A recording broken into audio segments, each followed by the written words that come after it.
right. And then like update it. It's kind of like a Barstool. No, it's all right. Thank you. Slippery slope, man. Slippery slope. I know. Well, first of all, I know I'll get right back into smoking if I do that. And then they're like, it's different. I'm like, it's similar. It's very similar. Yeah. It's like those kava people. But they're like, it's not alcohol. I'm like, it has enough of the same shit that I'm going to drink. I just moved to Maui. Yeah. With my girlfriend. I didn't know what kava and kratom were. We went to a kava bar. They've got the big gourds, right? We all shared one. Got fucked up on that stuff. It's not supposed to fuck you up, but it does. Yeah. Yeah. But it does. And then you're like, well, as long as I'm fucked up. But I don't know. I don't think you're supposed to drive on it, but can you drive on it? Dude, I've Can the driven police on arrest you for mushrooms and driving? Molly. I don't know. I don't know if that, it's just like, I'm just so tired.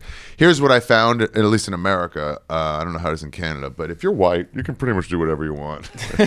You can just say, I'm sorry, bro, I'm tired. And they're like, well, drive home safe. Where you been and where you going? This is Ari's travel show, yeah. We're gonna talk about travel today. It's You Be Trippin', yeah. Welcome to You Be Trippin', everybody. It's a travel podcast. Every episode, we go to another place in the globe. It's the only podcast in the world that stands proudly with Justin Trudeau and his future endeavors as late night talk show host on CBC. Today, I appreciate that intro. My guest is Mike Corey. Yeah, a real fucking get out there and go guy. Yeah, man. I am Canadian. Thank you very much. Yeah. The recent news was interesting for us all. I got the hell out of there during COVID, though, man. We did. Yeah, no way. What do you mean, no way? Like it was really interesting because I think in the beginning it was no one really knew what was up, and then some of us knew what was up, and I went over to Eastern Europe, like Romania, Wow. Ukraine, places like that. During the day there was a I can tell you a story that I haven't really told before too. Okay. Anyway, but over there was during the day there was the facade of safety. Then at night you just got drunk and drank beer. But I got that virus from a tribe. Really? If you want me to tell that story. Yeah, sure. We're talking about where? Oh, it's in Tanzania. But that wasn't the theme of today's conversation. We have a different You can country. mention it though, unless you want to get. Yeah, sure. Double it up when you come back. Tanzania. Tanzania's right here. And where's Tasmania? Tasmania's over here. Oh yeah. But we're going to Congo today. Yeah. Right there. Okay. Borderlines. Close. Yeah. Across this river. It does. Okay. Wait, how'd you get it from a tribe out there? Well, everyone was afraid that people would, like a traveler would go give COVID. Can we say that word now? Instead of Corona-19? I don't know, man. I'm a YouTuber, so I always get worried about getting demonetized. Oh. I don't think it matters anymore. Look. Tanzania. Yeah. That's my dad. That was your dad? Yeah, he climbed Mount Kilimanjaro. Nice, man. 83. It's adventurous dad. Not really, though. No? It was just like, didn't tell anybody. He just left and climbed Mount Kilimanjaro. But that's the thing. He's not that guy. Back then, that was like the final frontier. You know what I mean? Yeah. I mean, this is 6 years ago. Yeah. And it was like, what? Oh, it was 6 years ago. Right on. Yeah. Hold on, maps. Wait. So you stayed with one, and then they got you one. Well, so I was traveling and was still making content and got really interested in visiting indigenous tribes. It was a bit of a hard time to do that, considering a lot of the borders were closed. But Tanzania never really acknowledged the existence of the virus at all. The virus meaning homosexuals. Well, that too, Yeah. dude. Because I was there with my guide, and you're not allowed to share the same room with another man there. They get really suspicious. Hold on. If they don't really condone homosexuality, like you ever see like footage from like the 50s here, and like brothers are kissing each other on the mouth, Yeah. where they're like, no, it's not gay. We're brothers. Yeah. Like, I'm not even thinking that way. Yeah. I would think they would do that too. Like, sure, you can share a room. You're not doing anything. Have you ever seen that hilarious clip? I think it was in Uganda where they bring in, I think, a trans man or trans woman, and he's like, "Why are you Why gay?" are you gay? Why are you gay? It's so great. But there was always He's problems. legitimately concerned. He's Yeah, like, no, I don't get it. It's like, yeah, exactly. Because over there, there's just it doesn't. I'm sure it exists, but it's just so stuck in a closet. Yeah. And traveling with another man to save costs, you can't stay in the same room. With white guys, they understand, but I couldn't stay in the same room as my local guide. They wouldn't let it happen. And it was just because of gay, or was it because like class shit? No, the gayness that we could be doing all kinds of stuff. I drove cross country to get to LA when I started, after college, and I met my roommate who went to school with me, but he had moved with his family to Florida. So we like caravan, like we both drove to Tennessee and then just like drove together. Yeah. And my mom it was right after, remember Matthew Shepard? No. This guy in Wyoming, he got like strung up, gay guy, like strung up and tied to a fence and killed. Later they found out it was just a drug deal gone wrong and not gay at all. And one of the attackers was also gay. So it was like this weird thing. But anyway, at the time it was like people were worried about it. And my mom was like, hey, be careful out there. Cause like, and I was like, Mom, we're not gay though. So like 2 guys are allowed to hang out. Yeah. I'm surprised it's not like that more in a place where it's like, would they burn you if you're gay? What do they do? No, I think you go to jail. Okay. Can I just say it is very refreshing to have a question that's not how did you start traveling? We're right into the reads, man. Yeah. I couldn't expect any less, honestly. But yeah. Good point. I mean, this is all travel, so that it's like. Yeah. When I go on comedy podcasts, they don't go, how'd you get started in comedy? Yeah, exactly. Yeah. Oh, you do a lot of those where you're like the traveler guest of the year? I've been doing it for 15 years, man. I was one of the first in the first group of travel YouTubers ever. Like 15 years ago, yeah.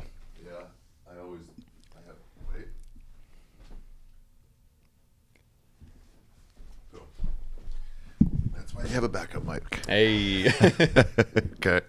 You've been doing it 15 years. That's pretty fucking tits. No, man. Back in the day where, people were just figuring out YouTube. I've been around for a long time. Yep. We were talking about this before we started.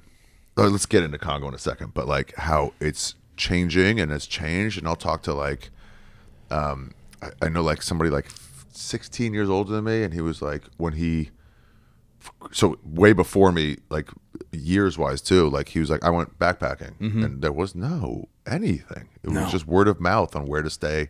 There was like a route, or a Lonely Planet book. A Lonely Planet book. Yeah, that's what you had. The Bible. But it wouldn't cover like a new hostel. Or which one's a party hostel and which one's a sleep hostel. And like, how do you even know which city to go? It seemed so cool. But that was the magic, man. Yeah. That was the magic of the world where, I mean, the Lonely Planets, I'm not sure what the turnaround was, if there was edition every year or what, but if there was a new place, it was all the backpacker word of mouth, right? And even if there was a new one every year, no one got it. Right. You like borrowed your friend's or Tokyo. In the hostel or right. You gave it to your friends, you're right. Yeah. And so that was like 5, 6, 7, 10 years old, and you're like, oh, that place doesn't exist. You probably showed up and like, oh, what? It's a 7-Eleven? I used to go to the hostels and get the map they give you, and then they'd circle, okay, here we are, and then there's the bar, and then there's this good noodle restaurant, and they'd give it to you, and I'd put those on the wall. And there was one of my most prized possessions, all of these paper maps from Paris, from Bangkok, from Tokyo, all these different places. That would be a cool way to decorate a place. Yeah. Or put like a pin in all the countries you talk about. Dude, I thought of that when I was building this. And even like, it's like I had heady ideas, but like I was like, I'll take one of the mini Polaroids and then stick your picture to Congo. Oh, that's a super cool idea. This will just be like, yeah. You won't be able to see it anymore. Yeah. Maybe pin, but. Yeah, I mean, Thailand, boom, all covered, all Southeast Asia. Yeah. All right, let's go to Congo. Do you go? Yeah, what? That's the Heart of Darkness. That's it, right? Have you been to the Heart of Darkness bar in Phnom Penh, Cambodia? Yes. Isn't that a seedy hellhole? That is where I found some live music. I was looking for live music, and I was just like one of those, like what Rolf says about like psychogeography. Just get around somehow. So I was like, I'm going to find music of some kind. Went to one bar. They're like, no, it's only on Mondays. I'm like, fuck. Just walk around town. But when you're like on the way, you're like, I'll stop for some street food. Yeah. It's the journey is the thing. And then went there, and they were playing like 90s cover bands.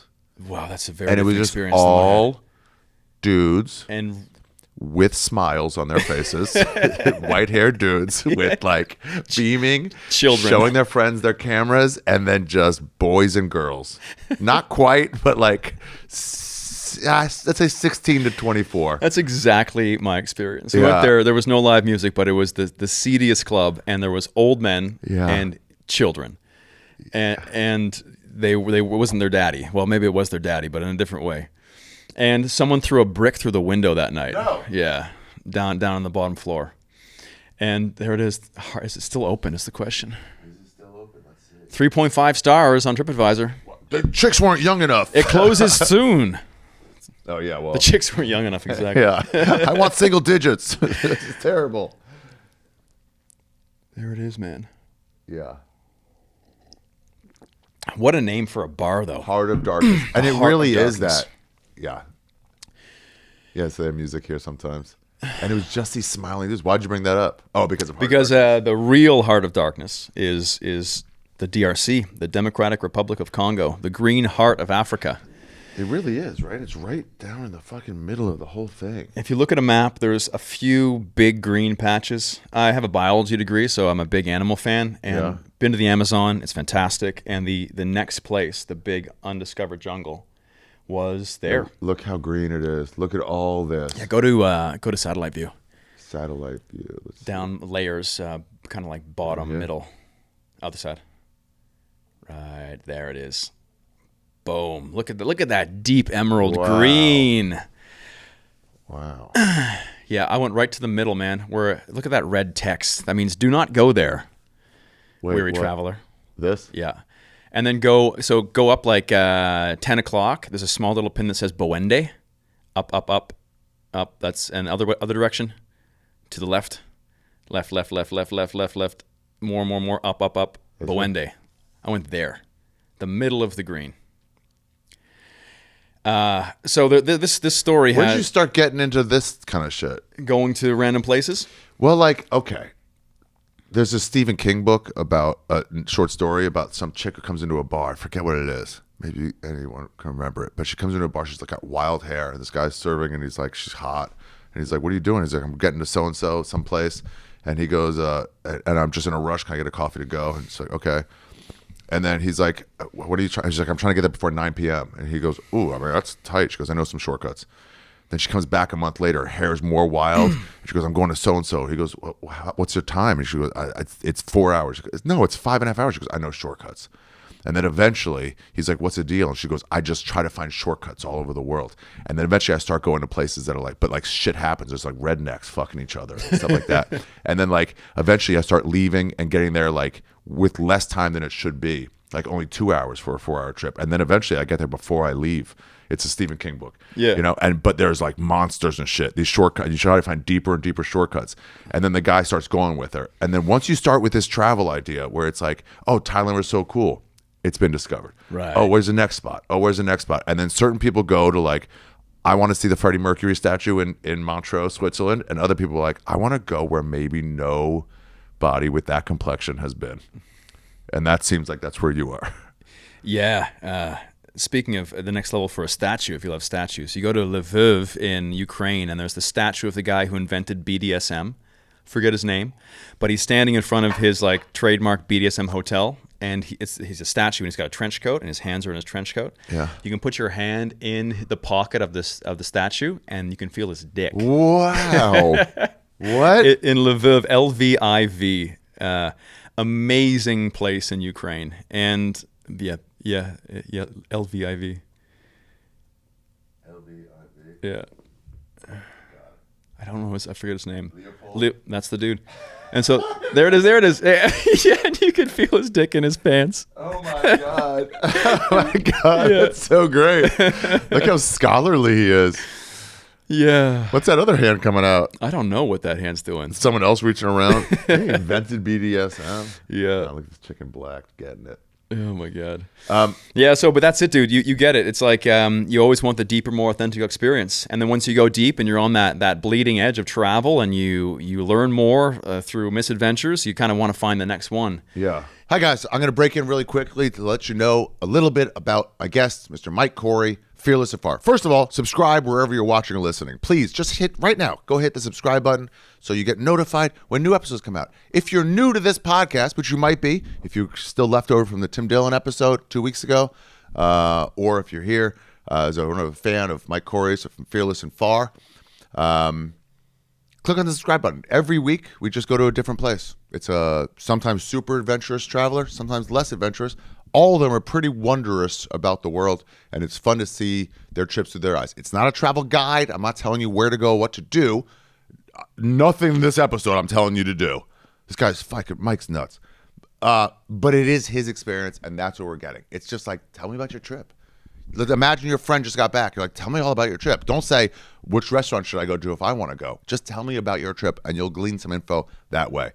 Mike Corey has a YouTube, has a website, and has a Instagram, all fearless and far. That's his fucking thing. He also is taking people on trips into the woods and jungles of Canada, Costa Rica, and Mexico. He has this thing called tribal rights, which are crazy. Toronto, July 25th, 3 days, 2 nights in the woods of Canada, which are great out there, by the way. Bring bug spray.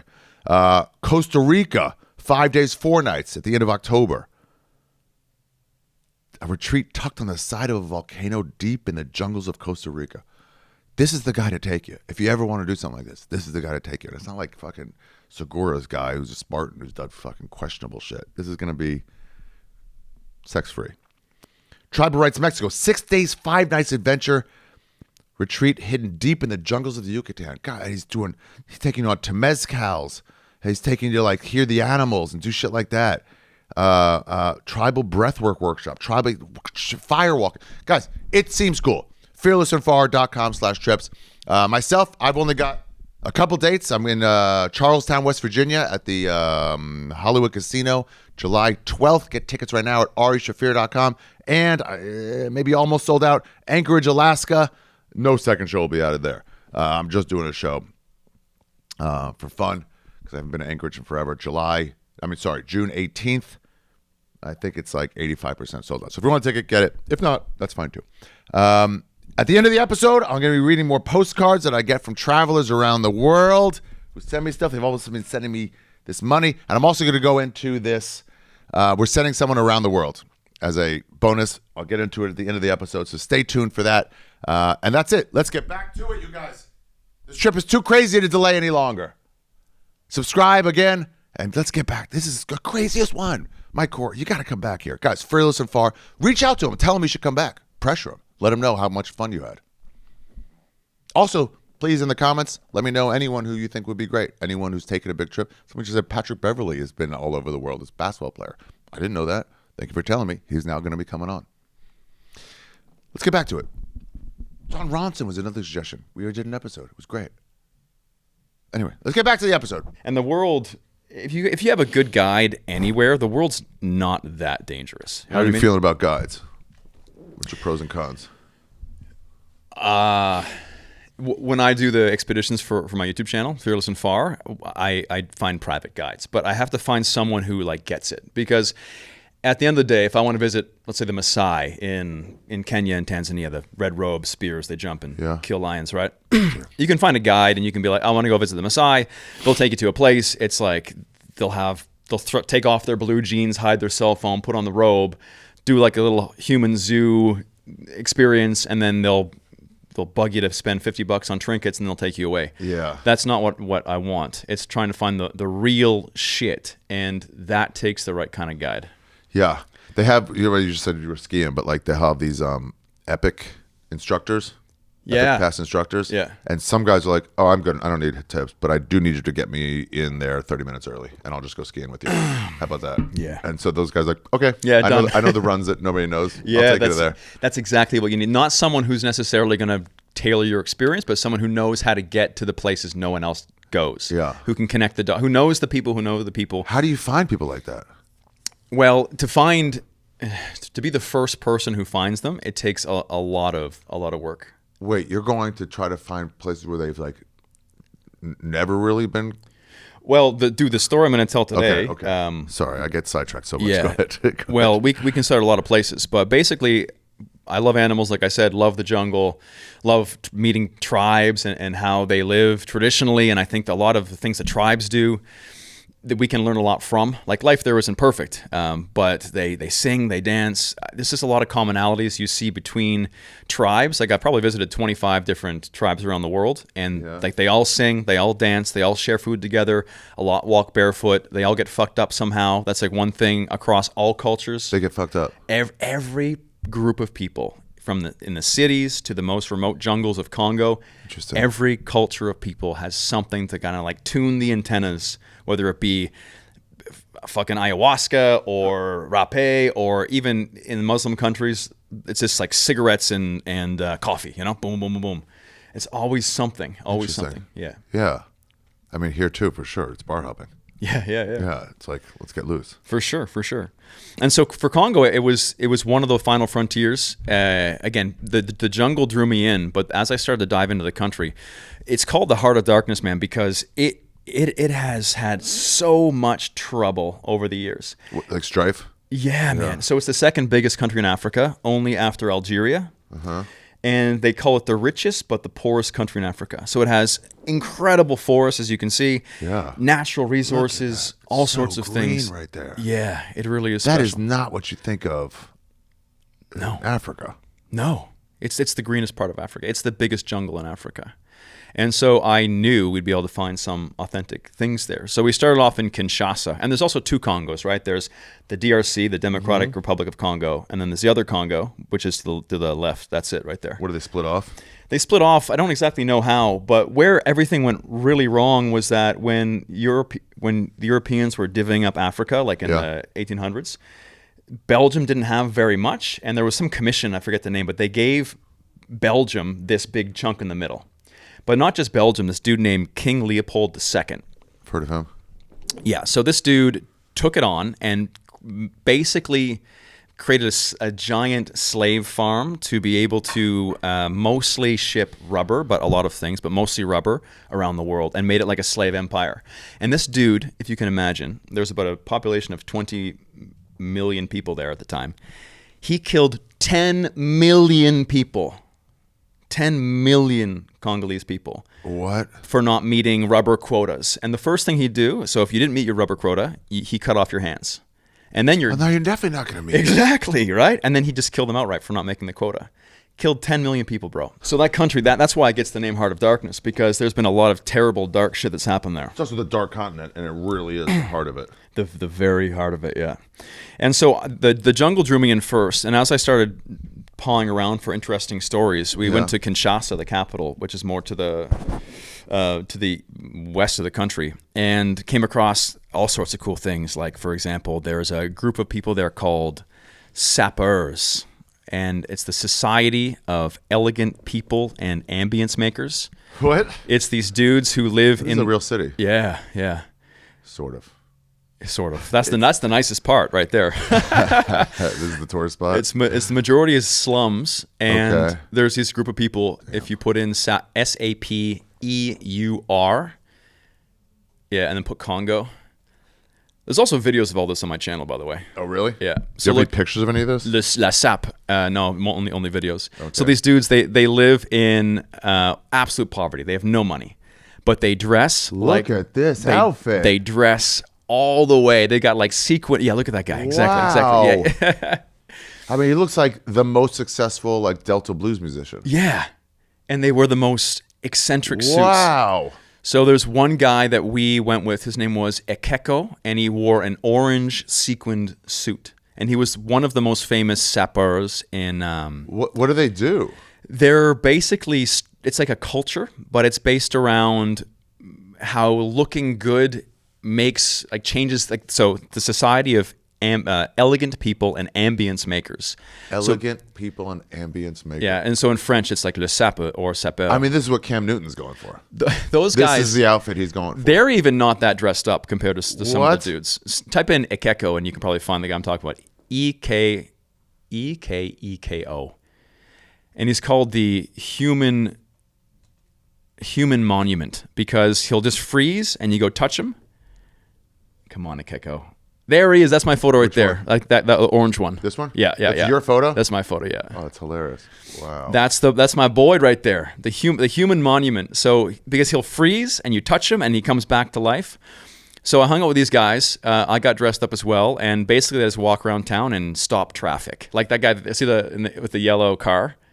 That's me. that's me. you? That's me. Oh, nice. That's me. And Are you trying to dress up like him? Yeah. Dude, hell yes. Yeah. So Hell yes. even you can't see it so well with the resolution, but I've got like leopard print shoes on and shit. Come on.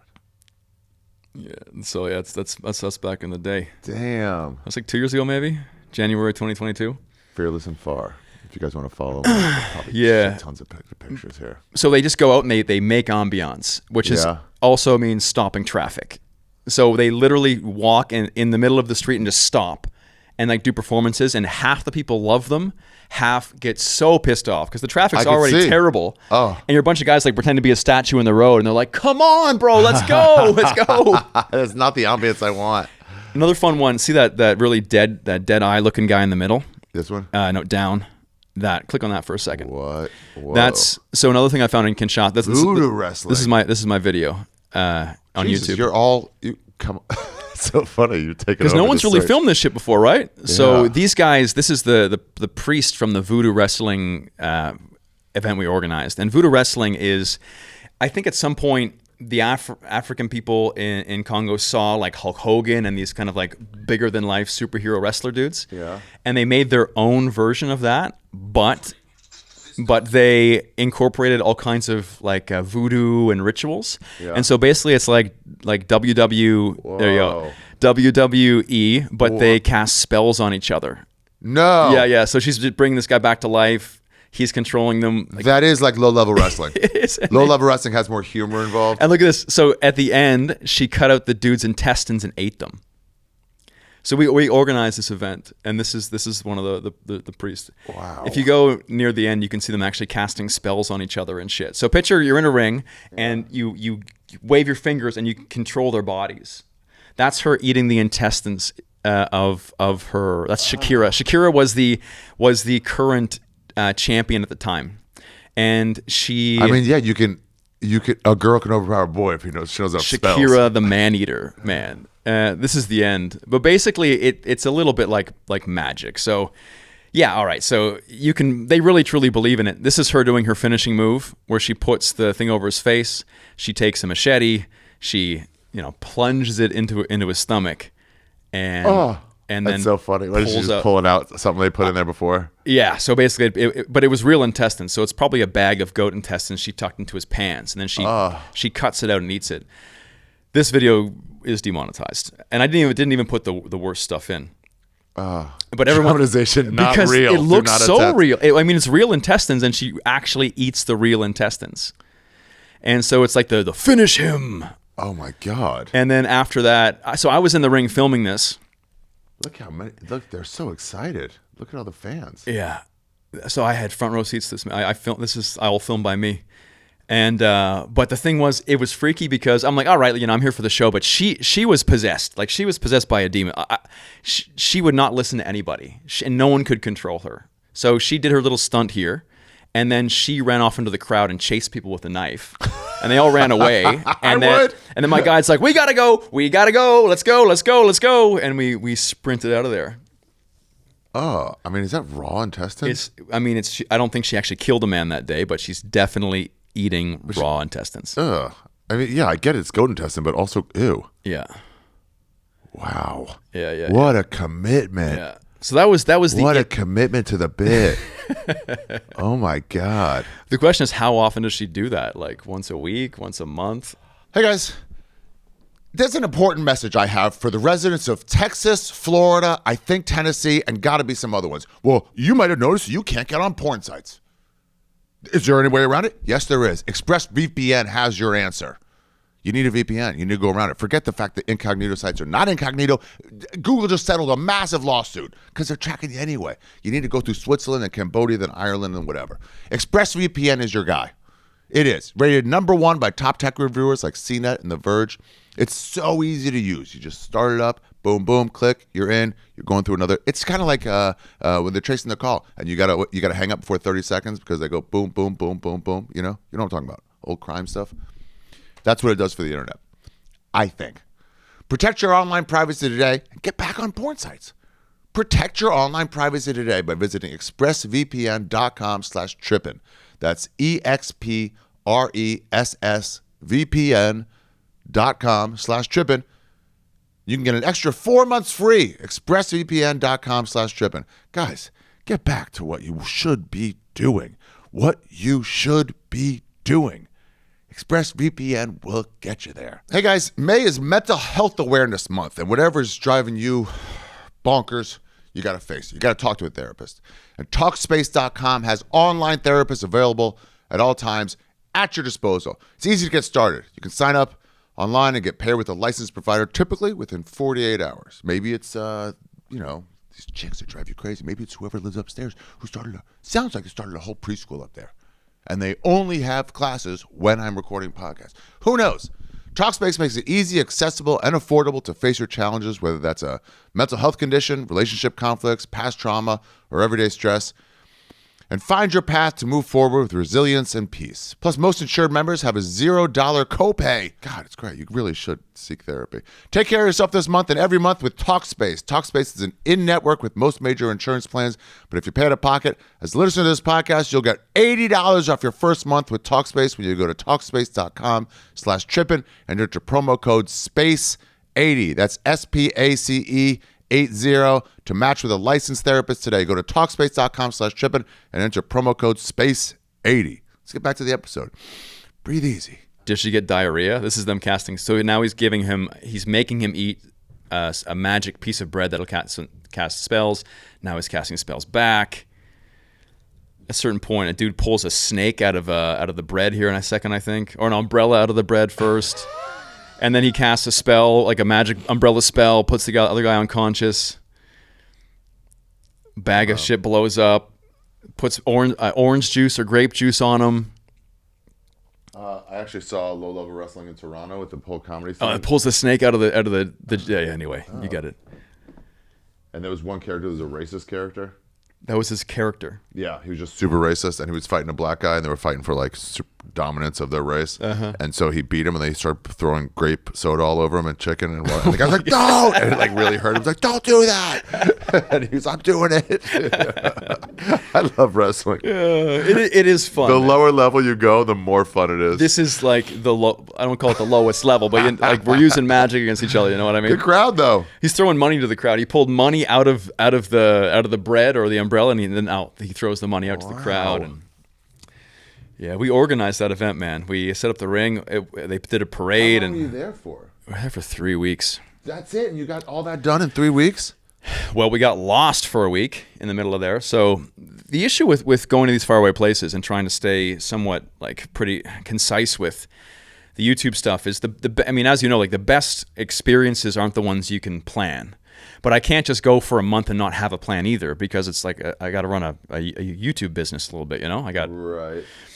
So we had the first week and a half in Kinshasa right there, and we had those 2 events lined up. So we had meeting the Sapeur, the Elegance Makers guys, the Voodoo Wrestling, and then it was to fly from Kinshasa to Boende, the middle of the green, because my guide, Obed, was like, "Listen, Mike, I can take you there.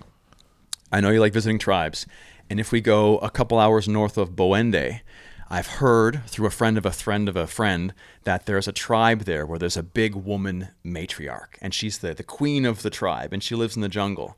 And she's got a bunch of little male subordinates that are like covered their junk with one little leaf, and she like commands them all around, and I can see if we can visit." And so when we got to Congo, he was talking on the phone, and they had sent someone on a motorbike to go check it out. He went like a day up, a day back, and the tribe agreed to meet us. And so I'm like, oh my God, I guess they'd never had... Because they might go, no. Yeah, they might go no, or they might get hostile, or it's like someone showing up to your door now. It's like, what do you mean you can't come in now? Like You know how to get into any house?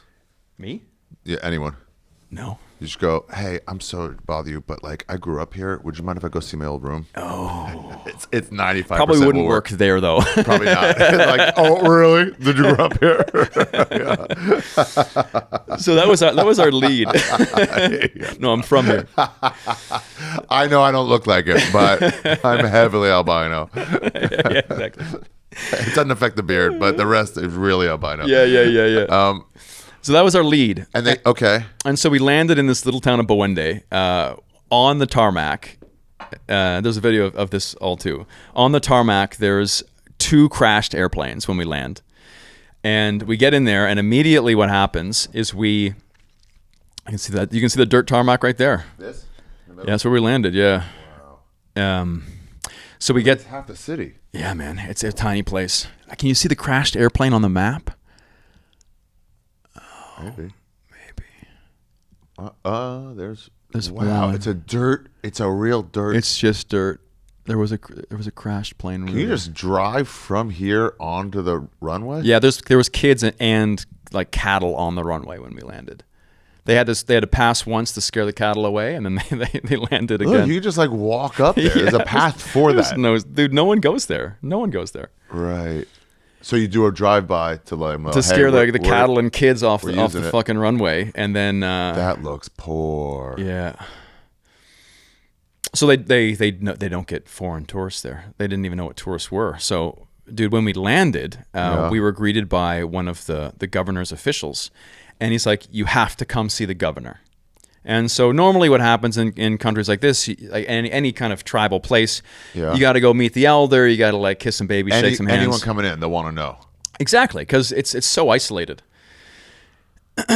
And so his assistant comes and says, "You have to come see the governor." So we're like, "Okay, great. We expected that."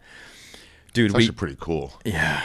I mean, imagine getting to like wherever. And they're always like they're very happy to show off all of their luxurious things they have. Yeah. Often it's like Tupperware and all these things that we think is a bit silly, but for them, like having nice Tupperware and like a can of Coca-Cola is like a symbol of trade wealth. over the years. Yeah.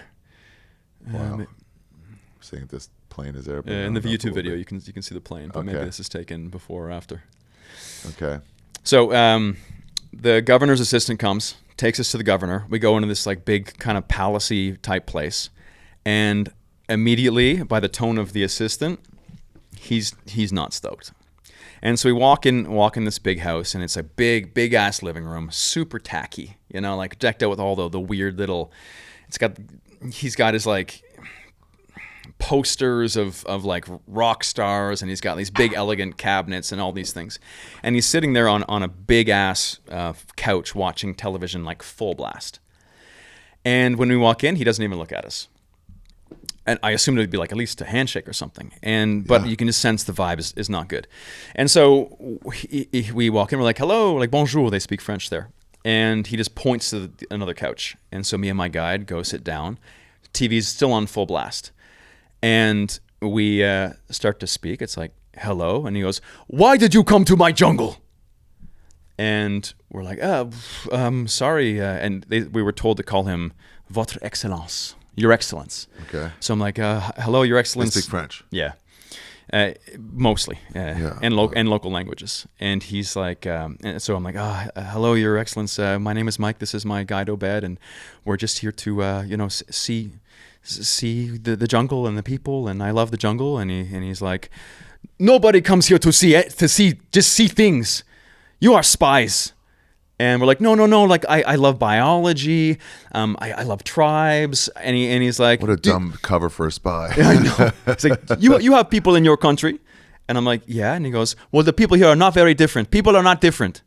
You are here to take my trees," because there's so much illegal logging, and he doesn't even understand tourism because no one's ever gone there to see things. So he had... Yeah, why would you? Why would you? Like, there's nothing to see there but trees and jungle and tribes. La Palace de l'Étoile. Wow. You speak French? Yeah. From being in Canada. Yeah. And he didn't believe us. He thought we were spies. I couldn't film it, of course, but I told him like we're gonna make. I pulled out had a little GoPro, and he's like, "Prove to me that does not take GPS." Because that does not take GPS, which is like because you GPS pin certain trees to cut down, or like mine. Because there it's all about like it's exploited so heavily, and every foreigner who's ever gone anywhere in the jungle is looking to cut down hardwoods or set up a mining operation. How do you prove the non-existence of something? Exactly. And you can't. I can't. And he doesn't know what a fucking GoPro is. So I can't prove to him this isn't a GPS device. And honestly, it probably does even do GPS. It probably might. Yeah, it's like, I haven't looked for that feature, bro. Exactly. I don't know, maybe. And so how this little jungle trip started was him saying, like, "You're spies. We don't believe you. And he told his guard, he's like, take them away. And he made us, what he said is, we are not allowed to go in the jungle. He doesn't believe we're there just to see things. Who goes to see things? That's ridiculous. We're spies. We're here to find mines or cut down trees. And we have to stay in the compound until the next flight. And there's only one flight a week. And there's no negotiation at this point. And the TV was on the full blast the whole time. He barely made any eye contact. He's like, I mean, I get it. If you don't even have an idea of like leisure to be like, I mean, maybe I'm wrong, but like to be like, oh, let's just go like have fun and like explore, explore. He isn't like tourism is not really a thing for people who don't have an excessive wealth, right? So, how do they get around? They take the river. The river, and there's a few small motorbike trails you can see there. Yeah. So he told his guard to take us away and put us in this little compound. And we didn't know what to do because, again, no negotiation. And there was no internet there, so I couldn't like pull up my YouTube to prove that I make videos. Again, there was no way to prove anything. Also, like the cover story. It would be a great cover story if I wanted to cut down hardwoods. Yeah. Perfect, honestly. Yeah. So we were stuck in this compound, and the guy, the guard's there, and he puts us in this little like room with some beds. And as he's about to leave, he's like, tomorrow morning, you go. And he's like, I will not say a thing. And so who said you go? His guard is official. Because he knew he could, I don't know exactly what he knew, but he knew we weren't there to fucking cut down. His excellence is in a mood. You're fine. Exactly. I'm going to disobey them? That's crazy. And so, what a risk. Exactly. I'd be like, hey, he's a lunatic, but I'm not crossing him. Yeah, no, I wouldn't have crossed him either. He was a big, scary dude. And again, in a place like that, you don't want to do any sketchy shit because you can just disappear. Like, you can just disappear and, he got lost in the jungle, right? Wow, yeah. But what saved us is the border between his state or province, whatever it is, and the next one was only about an hour by motorbike. And so the guards, like, get two local motorbike guys to get you across the border, and he can't do anything to you. And, like, leave at first light. Dukes of Hazzard. Yeah, where it's like once you get over that county line, once you're gone, you're gone. He can't come after you. And so we went to bed that night. Risk if he doesn't like get him when you're like you just left 5 minutes ago. Oh, but his official, his lead guard was on our side. And so the next morning we had like spoken through him to get two motorbikes, and we launched out of there like bats out of hell to get to the border before anyone noticed.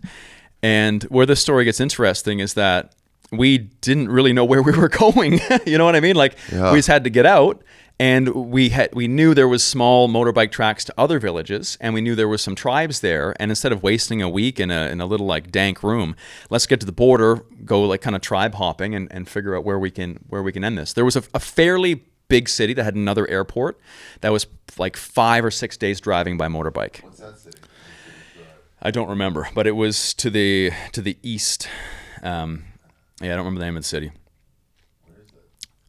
If you zoom out, so we got on bikes and we took off to the east, but we were in such a rush we didn't have time to really get many supplies. And so as we were going, did you have money at this point? I had my local guide, right? So he had some local money and he could speak some local languages. Okay. So we hit up a food stand really quick. It's not like there's like ATMs. No. And there's not like, how do we even change Canadian dollars?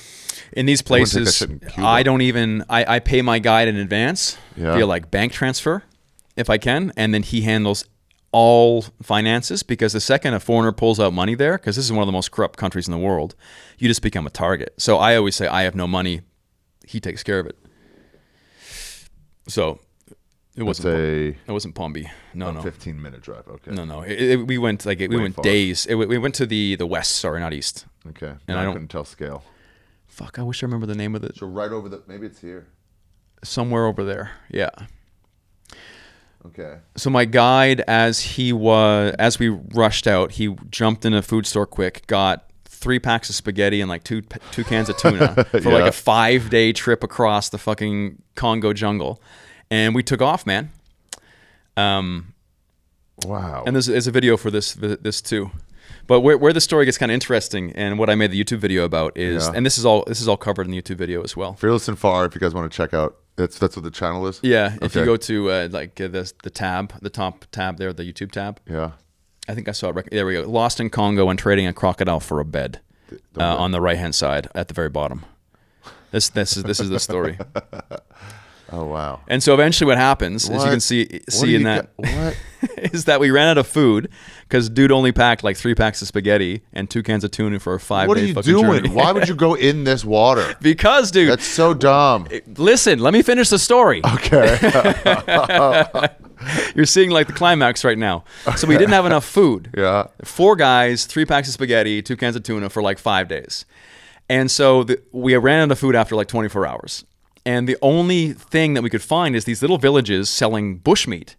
And so we go, one of the guys gets a crocodile. Yeah. We buy the crocodile, and then we continue on the journey trying to find a place to sleep. And then because of the rains, the road flooded. And the biker's like, oh, the bikes can get through the river, no problem. Yeah, and right. The bike stalled in the water, and we were stuck in the fucking middle of the jungle. This is what the road was like the whole way. Fuck. Oh, there's like teamwork. That's my guide. And then sometimes it'll just be like water, and you're like, I don't know how deep it goes. Yeah, exactly. And the guides were like, oh no, the bike can go through the water, no problem. And then we flooded both bikes in the middle of nowhere, and all we had was like our backpacks and a fucking crocodile. And so we roll up to one of these pygmy villages, and like there's no like advanced planning. We show up and like what can we give them as a gift to be able to spend the night with them because we have nowhere else to go. Yeah. And we gave them the crocodile. We traded the crocodile for a bed in the village. And this is telling about the story. Jesus. Oh, nice outfit. Yeah, those are the there we go. Yeah, so I'm kind of summarizing the trip so far, and then I get into the details. That's crazy. So then they let you stay for that? Yeah. Yeah. And then you were able to get some food. So the next they'd already eaten that night. So the next morning we made the crocodile for breakfast. But the problem was how was it? It was good. I wanted to put it on a stick and roast it, but they're like, no. Listen, white boy. Like they call me like that's crazy. Imdele is what like Imdele is like white ghost. Like what is that Gringo. like putting ketchup on your eggs? yeah, exactly. White ghost? That's so great. Yeah. It's like listen, Imdele. How you cook a crocodile? You white ghost. You have it for breakfast, and you boil it. So they boiled it first, and then they had some oil that they kind of roasted it in, and then we were eating like gator tail, like an apple, the next morning. But the problem was still that we were in the middle of nowhere, right? And so what we had to do, and the bikes were still busted and flooded. So what we had to do is we had to put the bikes in boats, and we took the boats through the rivers for like a day to eventually get to the closest village. God damn. It doesn't even end there. And so we got to another village and found a different tribe of pygmies, and then went out for... What are pygmies? Little midgies? They're the smallest people in the world. So they're the people of the... How what are we talking about? Fully grown man's like 5 foot. 5 foot. Yeah. Something like that. Yeah. Wow. And they live purely in the forest, and they're a forest people. The kids can climb fucking 100-foot trees. And they've always been in the forest. Yeah. Well, now the government's, because like people are taking land and want to cut shit down, and the pygmies. It's like a borderline derogatory term for them, but it's still used, like the baka as a kind of pygmy. But they're being forced out of their jungle homes to live in compounds, because then the government can organize them better, opposed to like a wild tribe living through the forest. You know what I mean? In Ecuador, they had those, and probably other places too, the uncontactables. Yeah. Where they're just like, hey, we've decided they don't want to be contact. There is shit there, but they're so deep in, we just like lopped off a bunch of area, and like we just don't bother them. Also, they will probably kill you if you go too close. So yeah, the pygmies are relatively friendly, but the governments still want them out of the forest. Damn, so we got to organize them. They're organized. They're handling it. Yeah. Do you know where else that's kind of like that? The Mayans in Mexico. There's still like a million Mayans living in the Yucatan, and the governments, because they're a wild people too, and now the governments are incentivizing them. Hey, if you build a crop and register to your crop, then we'll pay you money, and so they become in the system. Then eventually they're in the system, and they can tax them, and it becomes a whole thing. That's so funny when you go to the Yucatan, or you go somewhere like that, or Guatemala, and they're like, what happened to the Mayans? And like, we're here. Yeah, we're it's just wearing us, bro. t-shirts now. Yeah, exactly. But we're here. Exactly. Yeah. Like that. Yeah, we're here and we're short. There's millions. Yeah. And many still speak. Hello. And they're like, what? They all disappear. Like, hello. Yeah, we're right I here. drove you here. We don't have sharpened teeth and like flattened foreheads anymore, but Do the Pygmies, the ones who were there, this might be a super racist question, but it's just a question. Are they shaped differently besides the height? Like, are their feet, are they like more geared towards, are they like hobbity feet? whether it be the genetics or just a lifetime of not wearing shoes, their feet splay out like almost flippers. And there's a good like thumb space between their toes. Wow. Not racist then. Not a racist question. Worked out. Win. It's a win for you. Yeah, no, it's okay. Yeah, but it's cool to see a foot that's Wow. never been in a shoe. It's like a whole different kind of foot, right? All day like climbing, all day running through the forest, and They're like sideways and as they get up. Yeah. But even as children, like I watched a dude, like an 8-year-old boy, climb a vine all the way up into the canopy. That's like over 100 feet. Just like no safety harness, nothing. And they're really funny jokers. And so as he was coming down and climbing a tree, another boy took a machete and started cutting down the tree he was climbing. And they're like, no, like as a big joke. They're a really fun tribe, and they're always singing and playing. And that evening, we all like the second Baka tribe we visited. We went hunting again, and we got attacked by a Green Mamba. You familiar with mambas? Besides like Kobe Bryant, Black Mamba. Yeah. So one of the most dangerous snakes in the world. So there's lots of dangerous snakes, but And these snakes do not get on helicopters no. Okay. What do you mean helicopters? to fly over to beat traffic in the LA area and then smash into a rock and die and kill your daughter. Oh, didn't get there. We'll get there. I got Seven you, other people that no one I got bothered you learning their now. names because they weren't celebrities. I got you now. Yeah. They're the mambas. So I think why that was like the black mamba thing for Kobe, but like mambas are the most aggressive snake. Like a rattlesnake, you get too close, this snake will rear up, and they're like they can raise their body 1.5 meters off the ground, so they can look at like black mamba, or black or green, but blacks are green mamba, sure. Black's the one, so there's a black one in the middle there. But it's one of the most dangerous snakes in the world because it will just straight up attack you. Like it will race at you, and it's faster than you. It can rear up when it's sprinting to go. Yeah, there we go. It'll sprint after you. It's faster than you, and it can rear its body up, like 50% of its body, and look you in the eyes. And it's got neurotoxin, which means that if it bites you, your nervous system shuts down. It's not just your brain, like your muscles, freeze? your heart, your lungs, everything stops. It's a kill you in. Does that kill you, or does that just stop you enough for it to kill you? No, it kills you. It's not going to eat you. Well, not a human, but it kills things almost instantly because it stops their heart and their lungs. And look at that evil. And that photo beside it. That's like such a mamba. Cobra. Yeah. And they are scary snakes, man. God. Wow. And it will chase you, right? It'll come up and it will chase you. Yeah. We were in the river. This idiot. What the hell's he doing? I don't know. You touching one? You're in the river. Sorry. Go ahead. And Sorry, a green mamba, which is very similar to a black mamba, came out at me, specifically out of a hole in the side of the riverbank. Aggressive like that. Like I'm gonna get like this a motherfucker. streak of green lightning. To what? Protect their young or something? Or just territory? They're just like a don't fuck with me snake. It's like a rabid Rottweiler. Like if you it's just aggressive as fuck, and it's like I will kill you. Get out of my face. Yeah. And so we're walking through the river looking for monkeys and shit to hunt, and this green streak of lightning Such a weirdo. bolts out of a hole, and one of the pygmy guys comes up and just bonks it right on the head, 1 meter in front of me. Donk. And With what? His machete. Bonk, and its head goes in the water, it pops up, and then it's Wait, sideways with a machete? like the flat part. Yeah. So like bumped it on the head with the flat part of the machete. Yeah. To whack it down.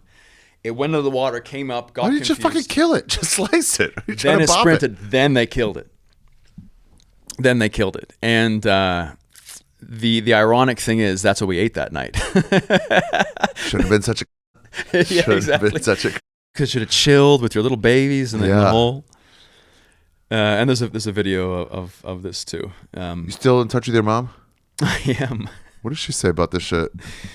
I tell her after. You mostly. tell her after. Yeah. That's my Well, I move. mean, it's That's hard my to hide it. It's all posted on YouTube, right? So That's my move. It's like she's not gonna want to know where I'm going. I don't do anything like that, but. Well, I didn't make this happen. Like the snake just decided to be a dick. But I mean, you've put yourself in a position. There's so few Green Mambas in Manhattan. Yeah, that's the truth. Yeah. Probably exactly 0. Probably right around there. Dude, I saw a snake in my first like week in Myanmar in Bagan, and I saw a snake. And I was like, "Is that a Burmese python?" I think it was just a small like, garden snake, but I'm like, I'm not taking a chance. I don't know. But you don't see that many snakes traveling. Like for the amount we talk about snakes and worry about snakes, we don't see that many snakes. Even in the jungles, I've only seen a very small handful of snakes. You don't see them until it's kind of right on you. Well, that's I guess what happened right there, right? Yeah, even in like the Southwest with the rattlesnakes, or outside LA, where it's like they're right there. Yeah. You just like don't know you're coming up towards one. Yeah. Rattlers will at least warn you. Yeah. But you got to be listening for it. And they don't want generally. They don't want trouble. Yeah, most animals don't want trouble. This guy wants trouble. This guy will create trouble. Wow. Yeah, it's like when a dog just goes like, it's like just let's not do this. Yeah. Just go walk away. Yeah, exactly. Why instigate something? Yeah, it's a scary snake, dude. But yeah, so they bonked it out there. Everything's food. We were eating like beetles and worms and. Are you at all thinking like, well, what if I didn't get that black mamba? Then what are we eating? Or you're just like, I'll figure it out. I eat what they eat. And they were not worried about it. They find food all the time. Maybe it's not always like a big monkey or like a wild boar, but they eat anything. Like Right. They do a really cool style of fishing too, where they'll find a little small stream and they'll take mud and sticks and they'll block off a section. So you come in and can't get out. And then so they take like little like leaves, like big leaves, and they shovel all the water out, and so the water goes down in that segment. And they pick out all the minnows, the fish, the shrimp, and crabs, and they just kind of put that all up in this is called an mboke, but like a little leaf package, and they put the leaf package in the fire. Anyway, so they cook everything in little leaf packages. Yeah. So it's like steamed. Cooks. Yeah, and so we put the green mamba in that and wow, ate it on the fire. You've eaten monkey? Yep. Did they? So like I've heard from not quite this far out people, they're like, oh, we had to stop that. We're getting crazy with it. What do you mean? Like the meat would turn them a little like the wild monkeys were no longer safe to eat. Oh, I don't know. I know like with the brains, there's like, with the brains. Was it prions? Is that what it's called? These little like virusy type things that mess. When I did hunting with the Hadza, guess what the best part of the baboon is that everyone wants to eat first? Ass? Yeah, Ooh, good job. How did you know that? Guess, because that's what I always fantasize about.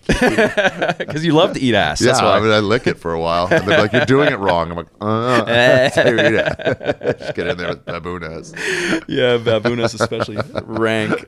But yeah, it's the fattiest part. Try to goatsy it, and then really get in there.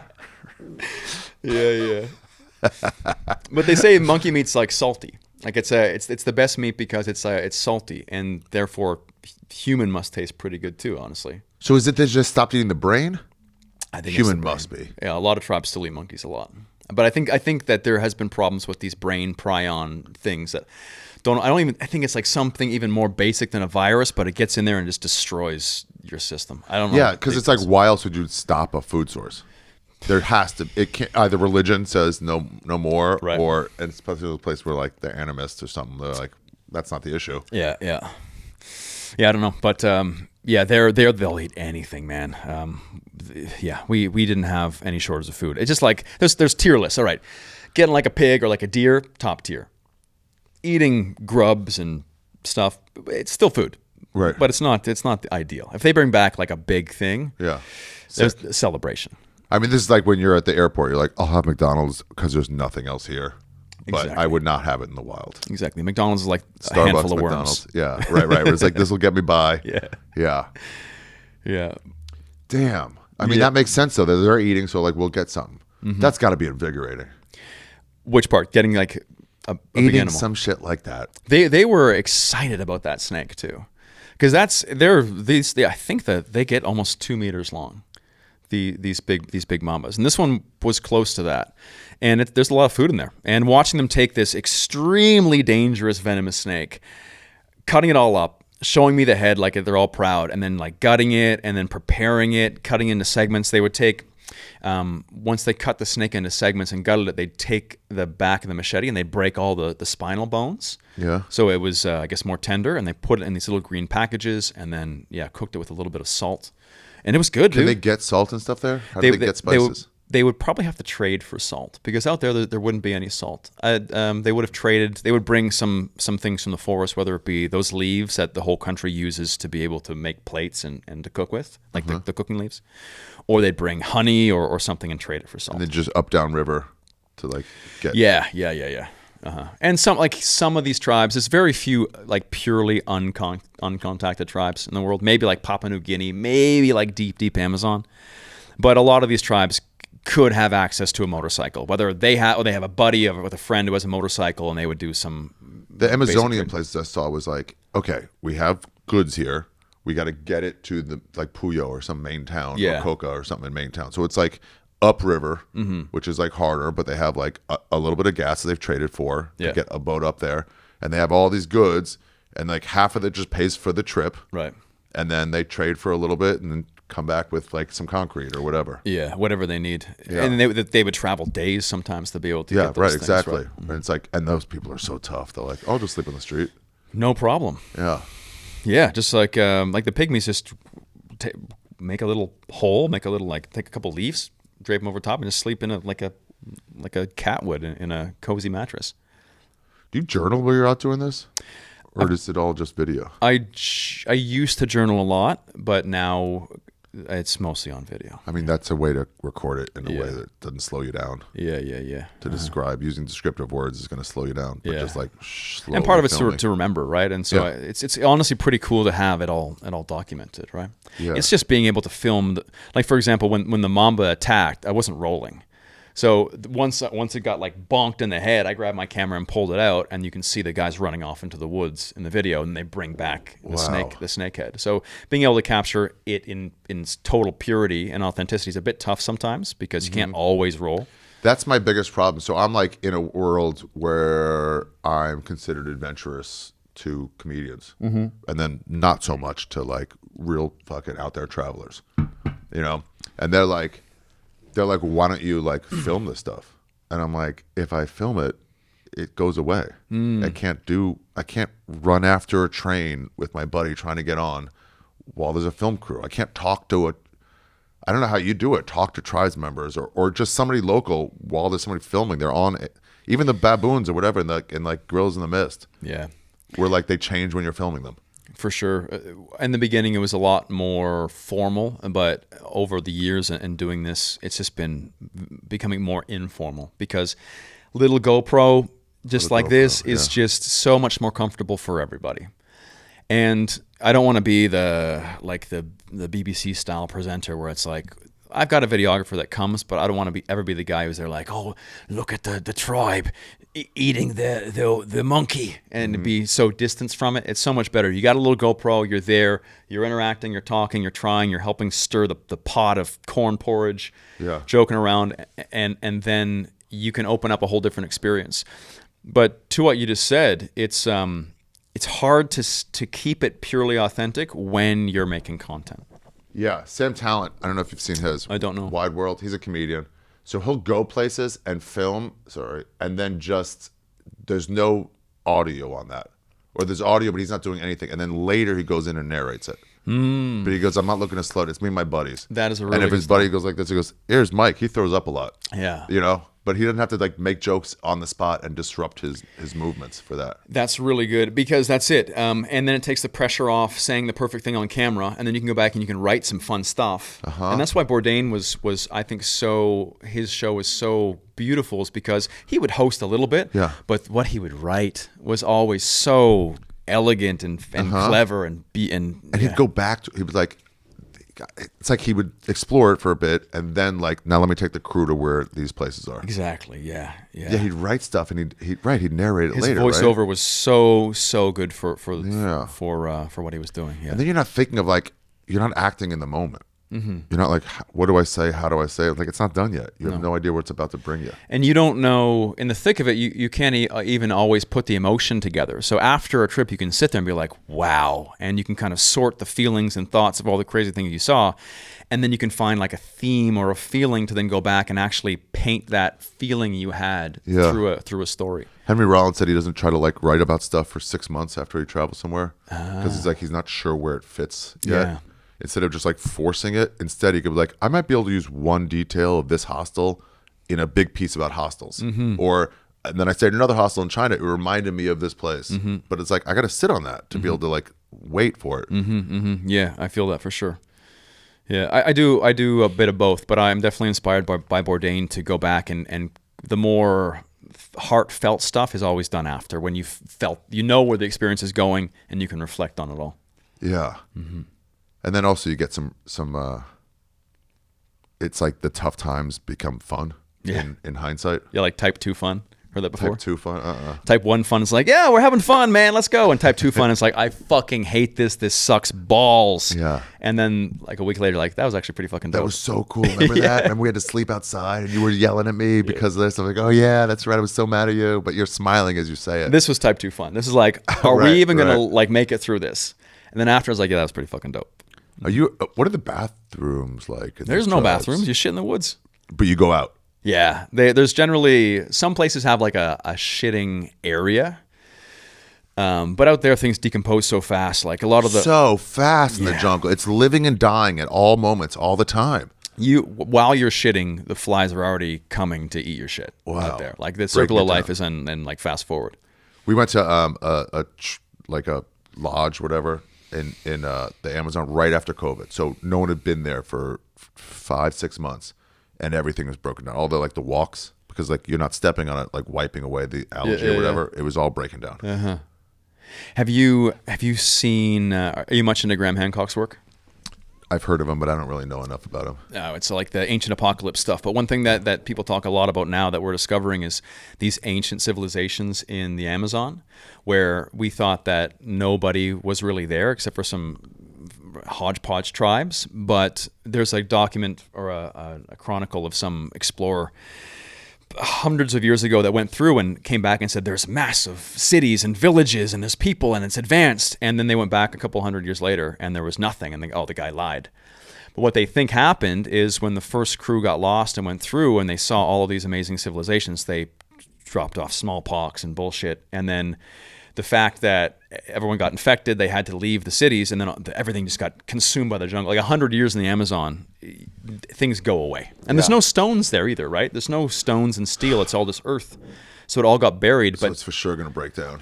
But now what they're finding with LiDAR, which is like... That's how they get Angkor Wat places. Yeah, so this is like LiDAR goes through the canopy and they can see all of these, I think they're called like... Mounds? Mounds, yeah, exactly. Wow. And like thousands of mountains. So there was some gigantic civilization there that we disregarded as fake, but now they're finding the proof. Wow. The first guy that discovered Angkor Wat, for the story I heard, was a Christian, and he was like, this is disgusting. This is anti-God. Tell no one. And he like told one guy, but he goes, don't go there. It's disgusting. It's not Christ there at all. And then another guy was the discoverer of it because he was like, found it. This is rules. It's one of the coolest places on earth. Oh my God. Yeah. And the first guy was like, abomination. Oh my God. Fucking Christ. They really slow things down. I think they filmed Tomb Raider there at one of the temples. Yeah, makes sense. And when you see it, it feels like it's out of a video game, right? Yeah, exactly. With the trees growing up through the faces. Yeah. So you're in these. How do you get out of the Congo? Of the Heart of Darkness. By the way, what was that book? Was it Heart of Darkness? It was called Heart of Darkness. It was written like 1990. And then they based what movie on that? I think there was, I don't know if it's the same name. A lot, but it was a Kubrick movie. The book was written in like 1900s. I read it. And I think it was about the atrocities that happened. I haven't read it. Apocalypse Now. Oh, but wasn't that in... It was based on Heart of Darkness. Him going through in Vietnam or wherever in Phnom Penh. I'm thinking of Apocalyptico. That's the one, that the Mayan one. Yeah. And it was just based on that, like going deeper and deeper into this like dark area, dark with both terms, and then trying to take over. Yeah, I mean, I make it sound dark. It's just a very corrupt country, but the people there are beautiful, man. And another thing that Do they come at you? no, everyone was super friendly. And in the big cities, people like in all these travels I've gone to, like in Africa especially. Like I've been to DRC, Congo. I've been to Angola just recently. Yeah. Zimbabwe, up in Mauritania as well. That's considered quite dangerous. We did a trip. Yeah, there's tons of refugees here from Mauritania. Really? Oh yeah, there was a lot. I was like, we're like it's broken French. One guy spoke English. It's Mauritania. I was like, why are you here? He goes, not my choice, bro. Yeah. I had to leave in the middle of the night. Yeah. It's a rough place. So we did a video there. I've been to like Turkmenistan and Pakistan, but in all those places, people are so fucking friendly. So friendly.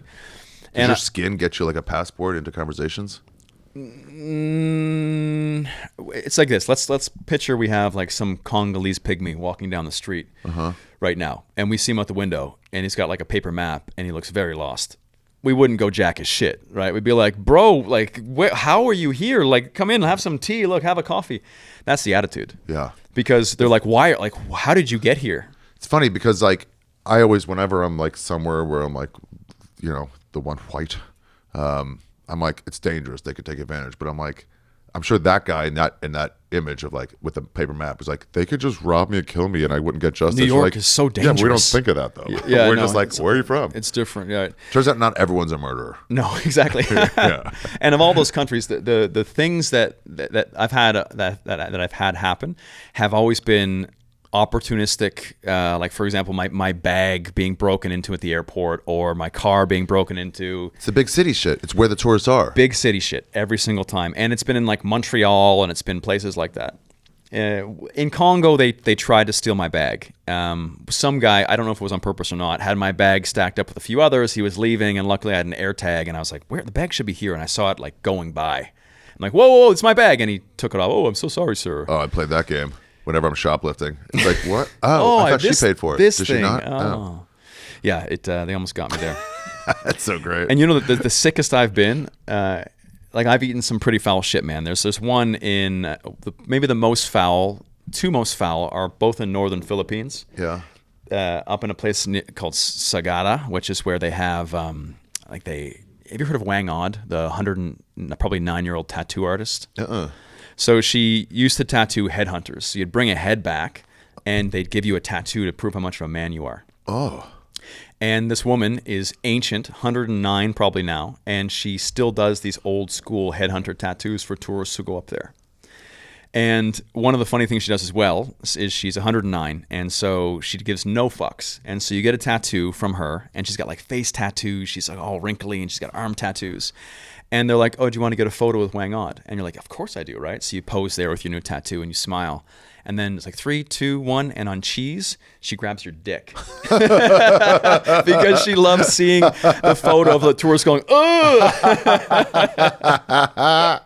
That's so great. And if you want to put it in, there's probably hundreds of photos. So put Wang Od, WHANGOD, and then put like dick or something. I don't know. There it is. There she is. Yeah, she's grabbing. Boom. Isn't she a beautiful old lady? Oh my God, that's so funny. Yeah, she loves it. So up there is pretty much like the Wild West. They still they put when you die, it's the old way of doing things up there is if you die, you get put into a shack and they tie you to a chair, your dead body. They smoke you for a week, and then the young men of the village pass you like a football from person to person, hoping that your dead body juices land on them as a blessing. Oh. And then they put you in a cliff grave, like a hanging coffin on a cliff. So it's super cool up there. But they have some weird foods. So, for example, they smoke pork. It's called etag. Yeah. Wait. This is going to be for another episode. We're way off one thing I'm good at. I'm like, wait, hold it, save that. Yeah. We're way off Congo. Would you go back to Congo? Or are you done with this place once you feel like you've explored it? The cap on that story is the sickest I've been is generally eating from 7-Elevens. Like eating a shitty hot dog from a 7-Eleven has made me sick 3 or 4 times, like violent diarrhea. More than this eating At Black Mamba. usually it's like some convenience store bullshit at like a something like that. That's how I've gotten the most sick. Not eating the foul shit. Is there any food you found in the Congo that you're like, I want that again? I need to find it. I need to find a Congolese restaurant and find it.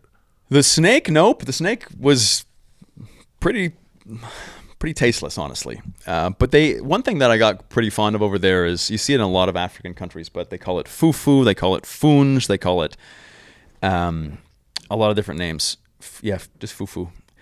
That looks too commercial. But basically, it's a corn porridge. Yeah, like that. And so you would eat with your hands, and you dip that into whatever sauce or curry you got going on. Yeah. And that's a you lot. tear it apart and dip it? Yeah. Normally it's not in those nice beautiful circles. It's like a mound. Like, it looks like mashed potatoes, but it's really, really starchy. And so that's like the staple. That's like the potato, the side that would be a very, very common dish there at like a local restaurant in Congo. So no forks. All with your hands, baby. Did you do this thing? Yeah, you know the thing. You got to shovel it with a thumb. Yeah. Some Italian chick in Indonesia. I was like, you ever get in awe of somebody? I mean, you're pretty up there, but like awe of someone else's like travel abilities. Yeah. We're like, what? You're just like this Italian chick. She was just gone. She was lost. And you do the shovel. I've got a question for you. Have you ever wiped your ass with your hand before? Yeah. Yeah. What was that like? Bro, okay, I'm going to tell you something. I do it in society. Like, I was on a hike in Runyon Canyon with my buddy Ryan O'Neill, and I just had to shit. You know it. There's times where I'm like, hey, the odds of me getting back to the car and then to a place is low. It's just, let's deal with it now, you know? Yeah, wipe with your hand. I had a Pepsi Zero. I did that. I wiped out of bed as he was going, what the fuck are you doing? Just behind a bush as like people are walking by. Oh, Jesus. So I'm more disgusting than most people. You can find the crevices and get it out of there. You need some water. Those fingertips are really sensitive, and you can much better understand what's happening back there if there's no paper. Not by choice, though. It's like you end up in a bathroom and you're like, oh, fuck, I'm in Congo. Yeah. And there's no toilet paper. And do you even get the bucket of water there or not really? I mean, not in the forest. Right. But in the restaurants, yeah. How do you wipe in the forest? These are questions I don't know how to ask. How did you wipe in the forest? I usually have wet naps, but if I don't, it's usually fingers.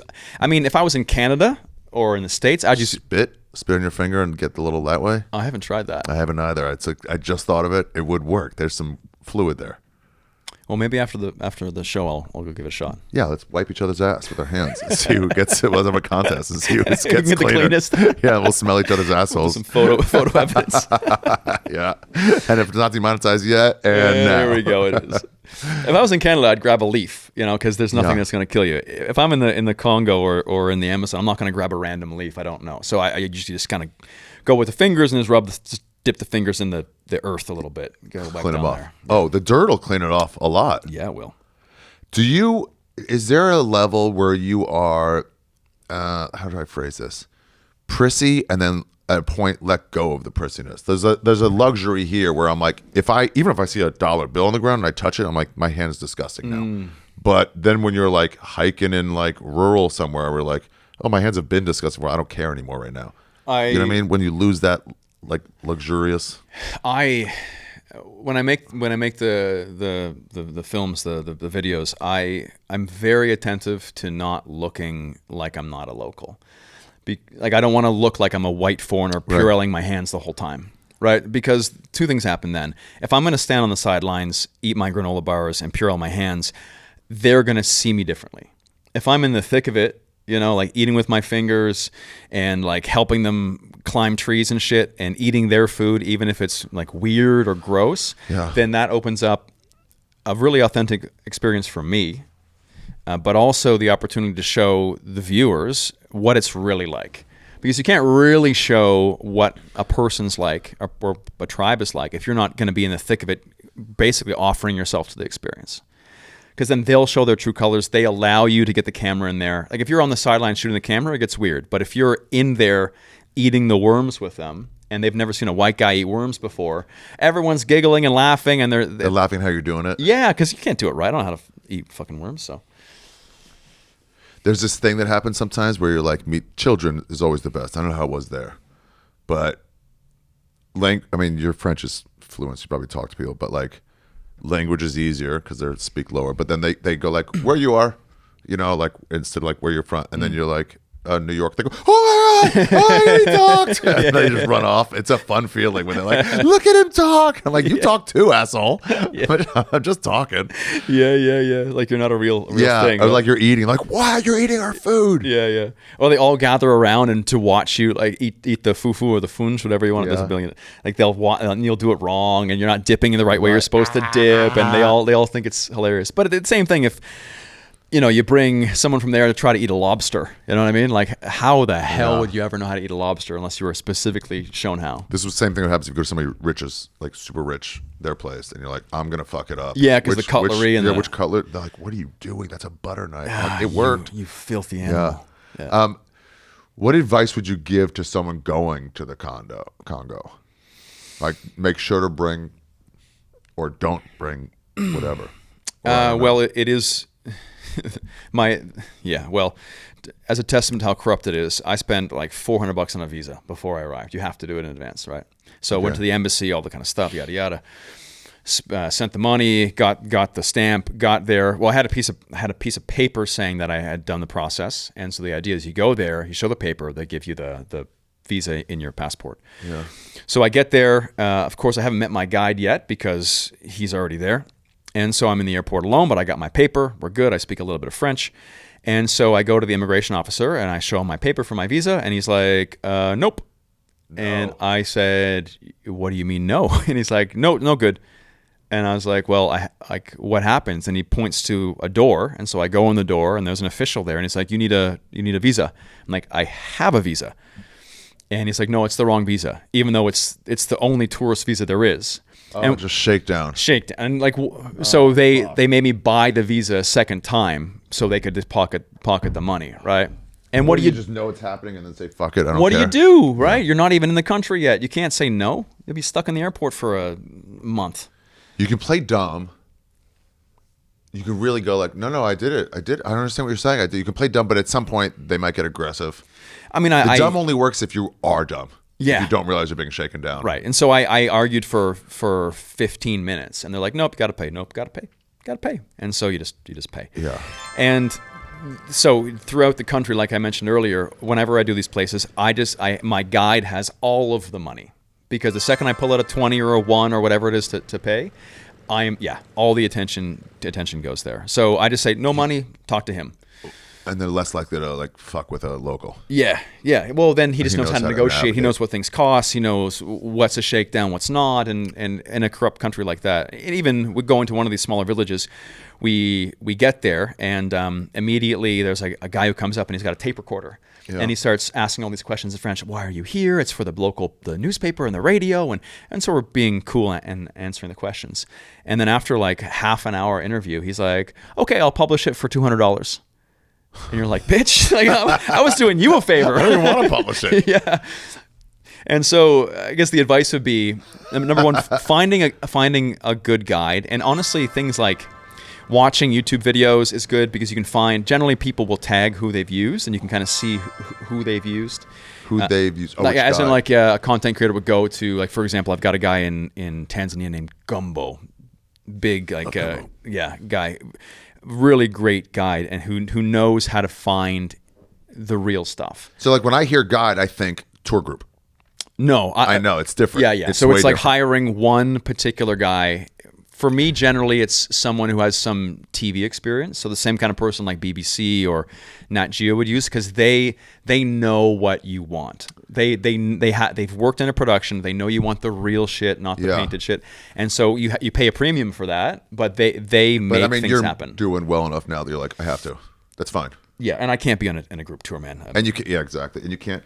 I'll do it actually once in a while when it really is a group toury kind of thing. Right. We're taking you on the tour of the canals in Amsterdam. Yeah. Like, okay, I'll join everybody. Yeah, and it's fun. You meet some kooky people from around the world, drink some wine, whatever. They have. I gotta piss real quick, but this is what they do. The problem with like the guide sometimes is so in Angkor Wat, I got told skip this. Here are the 4 you want to go. Mm-hmm. The guy who'd been there a bunch, William Childress. And I'm like, okay, I want to go. But they have the Angkor Wat tour, and it's the one good one, one okay one, and 3 shitty ones. And then they have this tour, and it's one good one, one okay one, 3 shitty ones. And I'm like, no, I want these 4. Fuck the shitty ones. Take me from spot to spot on a tuk-tuk. And with the group, you can't do that, right? Yeah, I'm like, wait, this isn't the one. And he goes, no, but you said the number B tour. And I'm like, no, fucking no. Yeah, not the You package need a one. good one to be like, can you just do what I want? Yeah. And you pay for that, but Sure. with that, you have all of the flexibility. So if you want to change plan, or you find like a cool side route where there's a monk at the temple who says, come back to my monastery, you can just go do that, right? You're right, though. You do feel like when you're in somewhere, you're like, oh, this is the assigned group stop. And every group will stop here. It's not authentic. It's a little bit of like, give me some money Yeah. vibe versus like if I'm taking you around New York, I don't take you to Times Square. I'm like, oh, there's a good pizza place right here. And they're not like treating you different. Yeah. You know, it's just a place I know. Yeah. Versus like the pizza place to go to. I don't even know what that would the be. tourist trap. Yeah. Like in Rome, for example, you go there, or I'm sure Paris too, where it's like there's the great pizza spot in Rome that's like right by the Colosseum. Yeah. And it might have all of these signs and shit, but it's not the real. Yeah. Sean Patton will do that for New Orleans. He'd be like, oh, I mean, go to Bourbon Street once to see it, but then like, let me show you the part of town to hang out in, and then it's just like real. Exactly. Or Paris is just like cafes. It's not the one to go to. So if a guide's like, there's one here, they have good Monte Cristos. Okay. Yeah, you just follow the locals' recommendation. For the longest time, dude, before I was filming a lot, I would go on couch surfing. And then you'd couch surf, and then whether find some tips from them. Yeah, because either they would come with you, which is how it used to be. Before the Chad. Was there? I could definitely I think see it that, got actually. leery. I think like dudes ruin everything. Chat roulette was cool for a bit, and then dudes like, look at my dick.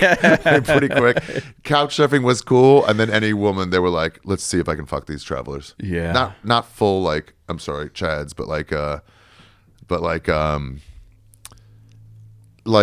creep. Well, I mean, let's say you're a host, right? And you have 2 people looking for a night on your couch, and one's like a hot Japanese girl, one's like some dude from Kentucky. It's like you're gonna pick the hot Guys are always thinking there's a chance. Even if you're not leery, you're still like, I don't know, she might try. Yeah, exactly. I might not make the first move, but at the end of the day, it's like the opportunity is always appealing. But that sounds, if you were the heyday, the prime of couch surfing, sounds like a great way to like do that. Yeah, because either they come with you and you go join the boys for a football game, or they say, oh, you got to go here, or I got this friend, they can take you, and that was the best way. Yeah, we're going to a party or we're going to the local like burrito place in Austria. Yeah, I'm like, okay. And that's the fantasy. Like, you don't want to go there and just feel like you're like detached from the culture. You want to be there. The dream is to always be part of the culture. But if you're not from there, how do you do that? But it's having that local to be the key, right? So this is what Sean Patton also said about New Orleans. It's a different country, really. But like, he goes, there's all these people moving there. They're gentrifying it not to white, but just to outsiders. Yeah. And he goes, but you don't get involved. We're all marching down Bourbon Street with the Saints to go to the stadium. You're sitting on the sidelines taking pictures of it. Come in the parade. Exactly. Join us. That's a great way to do it, where you're not like, you're like Purelling your hands. We're like separating yourself. Yeah. You're like, yeah, I'm with you guys. I don't know. For sure. Louisiana is a whole interesting place, isn't it? Neil Gaiman said it's not really America. He said it's like, it just happens to be in the border. I went there to meet this guy named Skeeter Ray. Yeah. Who used to be a swamp rat hunter. Oh. This like Cajun Santa Claus dude. And we had a swamp rat roast out there like about a year ago. Damn. Only there, bro. Okay. 2 last questions and then we'll get out of here. One is, what else is calling you? Where you've never been, do you want to go next? And 2 is just any kind of travel tip about places, about in general. Pack light is obviously the most normal one I've gotten. But like you've given a bunch without trying to. Like the not Purell stuff, but that kind of thing. Well, the next plan is Mongolia. Nice. We're currently negotiating a 9-day cross-country winter 4x4 journey to visit. Don't they have that from like here to there? Yeah, what's that called? Mongol Rally, maybe? And you just got to like fix your car along the way, and these people know that you're going through their countries. I think it's Mongol Rally, yeah. And then you sell your car there. Yeah, I don't know how many days that is. It'd be longer than 9 days. But this is like a 9-day 4x4 self-led. So you're driving around your 4x4 to visit over tribes. the desert and stuff. Well, so it's winter, so it's like snow. And these tribes, they've got reindeer. They live in yurts, and I imagine it's gonna be dark as fuck the whole time. Oh, that'll be cool. Very cool. Yeah, that'll be really cool. You'll see them hunt with like eagles and shit. Yeah. Well, what I hope to find is there's all these stories of how the shaman of some of these tribes in Siberia, and especially up north, the reindeer eat amanita mushrooms, and the shamans drink the piss. Oh. And you can trip on that. And I've been trying. I was going to go up here. There's a tribe called the Nanette that live up like northern Russia. Yeah. And my plan was to go ASAP, but you can't. Like I was even looking at. You can't even fly to Russia right now. I couldn't find any flights. I couldn't find any flights to Moscow. So on Expedia when I was scoping it out. So. Oh. And one thing people don't understand about the world is like, okay, we can say Russia's in a war. It's dangerous, but if there was like for example, in New Orleans, that dude drove the truck through Bourbon Street. Would you still go to Seattle? Yeah. Yeah, because it's like I saw an interview recently that was like a man on the street. They just interviewed some man on the street, like people passing by, and this guy, like, and he travel tips, and he goes, "Oh yeah, go directly after." Have you seen this one? No. Go directly after natural disaster or terrorist attacks. Yeah. He goes, security's never as high. Yeah. No one's there, so you get plenty of deals. Yeah. He goes, they don't do terrorist attacks 2 days in a row. Yeah, So you're like, that is the truth, though. You're the furthest away from another terrorist attack, and then you have your run of every hotel, and security says so high. So you're so safe, and you get deals. I love that. You're right. There's never a terrorist attack 2 days in a row. Yeah. Yeah. Who would do that? What a hack. Yeah.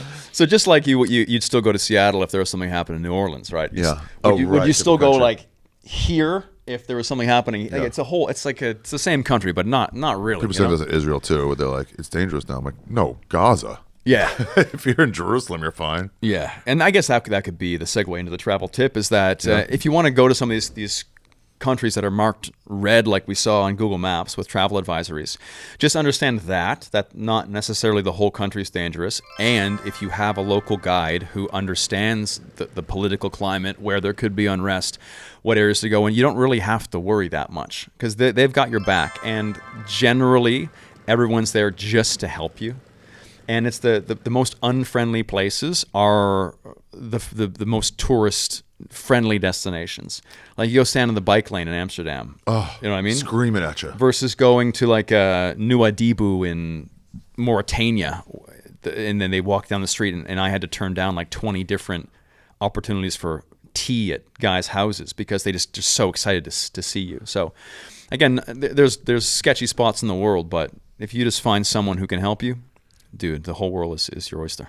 Yeah, that's good. They have this. I just looked up. Is Chicago safe? And then what it says, compared to the rest of the country, does have a crime rate and violent crimes make up. Oh, wait, that's not it. Is Chicago safe for tourists? Here. Damn. What's the fact? Anyway, it says Chicago's safe. It's like, yeah, there's higher crime, but where the crime is the worst is not where tourists go. Yeah. So they're like, so really don't worry about it. Exactly. Yeah. And again, you're not going to just walk not gonna down find yourself in those random spots. streets. You're going to be on some kind of itinerary, even if it's through a friend, right? Yeah. Do you do drugs when you're in these tribes? I do. What, just whatever they give you? Or Dude, are you like no, I can't right now? I'm always in 100%. I might not. Well, no, I've tripped balls quite a few times. But I mean, at the end of the day, we still have to get shit done, right? But often, for example, one we just did in the Amazon with the Yanomami tribe, we were in Venezuela, went down to the far, far south, flew in with like a chartered plane, and then did like 5 hours up the river. Mm-hmm. And they do something called yopo, which is, like rapé, where they blow the dirt. It's like tobacco and plants and stuff, but generally it's like an eagle bone, like a hollow bone or a hollow reed, and they pack it full of all kinds of plants, definitely tobacco, and they just go and they blow it into your nose like a powder. But the yopo is done with a certain kind of plant that has, I think, buffotinine and DMT. And these boys, the coolest thing ever, man, is they don't just do it to trip necessarily, for like recreation. They do it to cast spells. And so what I mean by that is we were out hunting with these guys, and they were finding all kinds of stuff. And we got honey, we got like acai berries, all these really cool things from the Amazon. And then all of a sudden, rain clouds started to come in. Yeah. And they all got really serious and like made a little huddle, all the elders. And I thought they were just trying to call off the hunt and deciding, oh, is it too much rain? But no, they were trying to figure out which tribe had sent a magical spell, a rainstorm, at them. And so the council of elders got together and like, oh shit, it's probably those boys over behind the mountain. We got to get back to the village to cast our own spells back at those guys because they're a bunch of bitches and this isn't fair. So cool. Yeah, we went back to the village and they do this every single day. Either That's like Macabre. Yeah. So they do it every day to wage war on, like they're a warring tribe, but not with spears and arrows. Just with spells. With spells. And if they're not fighting the other tribes, they're fighting, they say, the demons within themselves. Yeah. And so they blow this hallucinogenic powder up each other's noses. Like it's always 2 hits. One, and then you see like an explosion in your brain, and then it pores open. Yeah, for sure it does. And they do a second hit in the second nostril, and you sit back and you see this, like DMT, or you see the spirals, you have the feelings, and they start singing and chanting and like dancing, and they cast spells. So again, man, I always want to prove that I'm one of the boys because I want the experience, but also I want the people to have the full experience. And so those guys did 3 rounds. I couldn't handle more than 2 because it's like sniffing. Snus is like that too. Like battery acid. Especially if you're not used to it. They must be like, it's no big deal. Yeah, and it goes down the back of your throat and it like drips out of your nose. You get these big black snot cannons. But you trip. Wow. You trip, yeah. And it was so fucking cool to sit there with those guys, and I was trying to cast spells. I didn't really know how. I was just like, Gotta be a white chick. White chicks can make their own religion on the spot. They just sit there and they're like, actually, I think you're supposed to do this. Yeah, what are these things? Right? Just making shit up. Nobody wakes up religions like white chicks. Just like for any sunset, they're like, I beseech thee, Lord. Well, dude, I used to live in Playa del Carmen, so like an hour north of Tulum, and Tulum is filled with that. Conspirituality, I think, is a word I heard to describe it. I like that. Yeah. So that was a good one that we did just last year, man. But I love that because, like I said earlier, every tribe, every group of people on this planet has some way to tune the antenna. Do they say like, hey, do they present it as, hey, we're going to do some drugs right now? Like, okay, if I offer you a beer, I'm not like, whatever. If I'm offering you mushrooms, I'm like, hey, do you want some? It's more of a different like push to you, you know, than that or coffee for sure. It's like, who cares?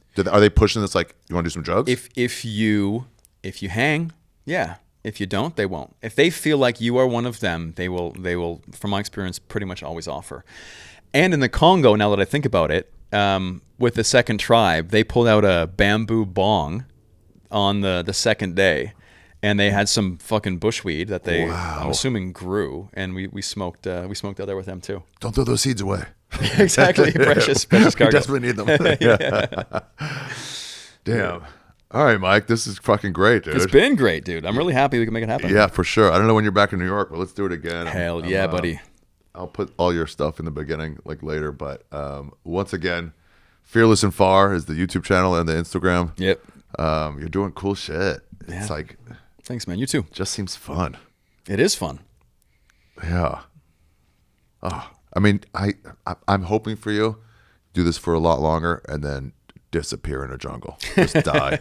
Just die at like marry late a pygmy woman and just become exactly. Yeah, have a bunch of like blue-eyed. Well, you don't have blue eyes, or maybe you do. Blue-eyed fucking pygmies. And you're like, what? Like, this guy might core. You'll be traveling in the Congo and you'll see like a half white, half black baby, and you'll be like, Mike was here. Mike was here. Yeah, something's up. Yeah. All right, buddy. Thank you very much. Bye, everybody. Thank you. Bye. Thank you. Subscribe to his stuff. You guys go follow it. It's crazy. Yeah. Well, that's it, everybody. I have this shirt too, but it's not it's not available anymore. The Feidelberg shirt from my special America's Sweetheart, now streaming on Netflix. Anyone who's here and doesn't know me as a comic, who's just a fan of Fearless and Far, I'm a stand-up comedian. I guess I should tell you that. I have a special called Jew that's on YouTube. That's really good. And my latest special called America's Sweetheart on Netflix, also really good. And then there's other ones out there too that are not as good. So I'd start with those two. Also still funny, but not as good. You get what I'm saying. Thank you very much. Don't forget to check out Fearless and Far on Instagram. Please follow him. Reach out to him. Tell him you had a good time on the episode. And go to one of his travel excursions. It seems so cool. Tribal rights. Toronto, Costa Rica, and Mexico. Toronto at the end of July. Costa Rica end of October. And Mexico beginning of March. I mean, it just seems fucking badass. The Temezcal, to me, is the jam. I mean, did I say this? I don't think I said this. There was a Temezcal in this hostel I stayed in Guatemala. In this hostel, I mean, I got to cover the episode. It's coming, actually. It's coming with my Australian friend. We did it in I should put this out relatively soon. We did it on Gold Coast, Australia, but it was about the trip he and I took to this small town in Guatemala. But he told me about a hostel in this volcano town. I mean, a lake town. That was so fun. They had an open mic. I guess I'll get into it another time. But if you did a talent, you get free shot of vodka. People were juggling. People were doing everything. I told a story that I put on my first album. And they didn't know I was a comedian. It was pretty fucking great. Anyway, go to fearlessandfar.com. No, let me finish up with this. And so at this hostel, yeah, it was like 2 minutes in. They were like, oh, is this supposed to be funny? Because there was no context.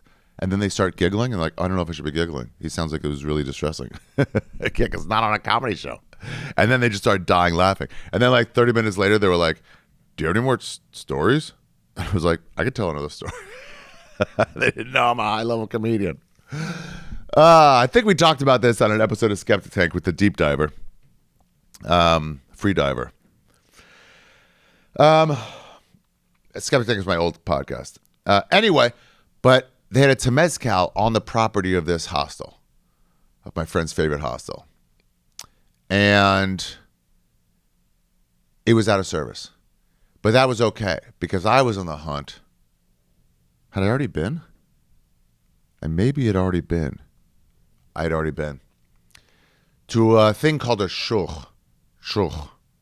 It's another type of Temezcal, which is like a sauna, but they only use it in a very small region. It's not even like Temezcals in general. I think are like, where are they? Like maybe Chiapas and Guatemala. I don't know if they even go down into El Salvador.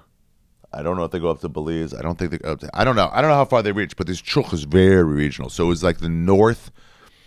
In like a mountain town in Guatemala, in a town that like nobody really goes. They had some tourism. It kind of dropped off when some tourist was taking pictures of kids, and then the townspeople thought they were trying to like fuck these kids and like take pictures of them for back home to see which ones to take. So they killed him, and then they burned the Guatemalan driver alive. Really, if you're going to burn someone, you want to do it alive. If you just burn the body, we're not even talking about that. It's like saying he drugged him against his will. Yeah, he drugged him. You don't have to say the against the will. I know. I'm aware. He was wrong, by the way. Anyway, yeah, I had to go find this thing. I'll do it in a whole episode, but it's like, it's the middle of nowhere. There's a hotel. I think the hotel costs like $7 a night, and it was overpriced. The bathroom was deep outside into like the hallway. There was no lights, so you had to like in the dark dodge like piles of dog shit on your way to the bathroom with like a trickle shower. And dumping was like, forget it. And you dumped if you're eating that fried chicken every day.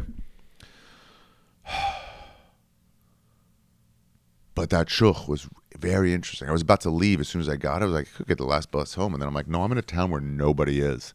It was so fucking wild. I mean, it's like nobody. I mean, only whites. And I was there during the World Cup, and everyone was inviting me in. As you pass by, like any kind of store, like, come on in. You're watching. Come on in. They all loved Messi, even though they were Guatemalan. I got a postcard from Derek P. Have so far. Oh, I know what this one is. You put some more shit in here. Hold on.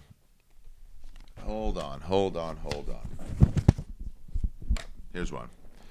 Ari Shaffir, you be trippin'. 151 First Avenue, number 49, New York, 10003. No return address. Smart. So I see why. There's no... What is this? Is this a postcard? Or is this your actual family? Dear Ari, where to bloody start? Oh my God, I gotta need a fucking whatever for this. He put some money in here, which is crazy. Let's see if I can see what this is. It's a coin. Monaco. Oh, that's the royal family of Monaco. Check this out. Oh, I've never gotten coins. Don't send coins. It's too much, but check that out.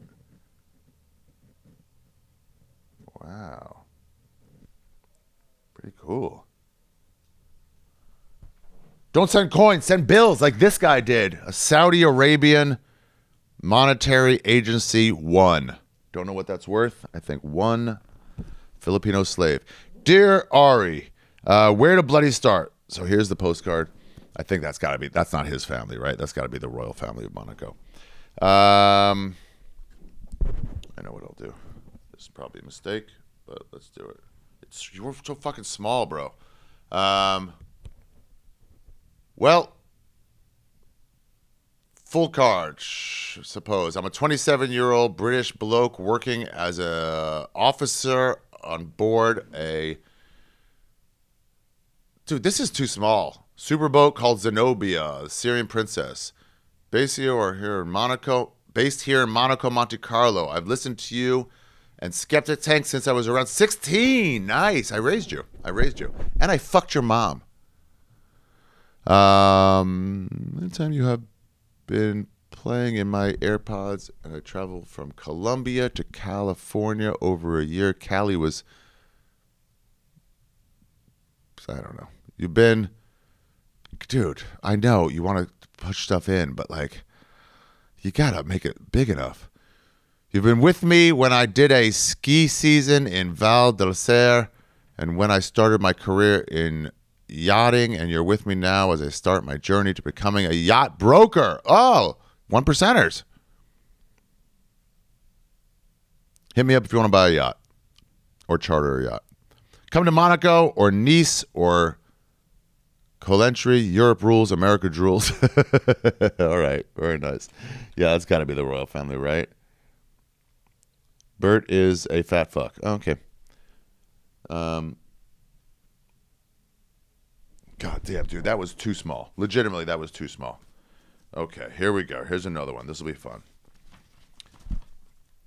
Oh, more. Oh, okay. Note on back. Okay, so this is a letter, but he wrote some.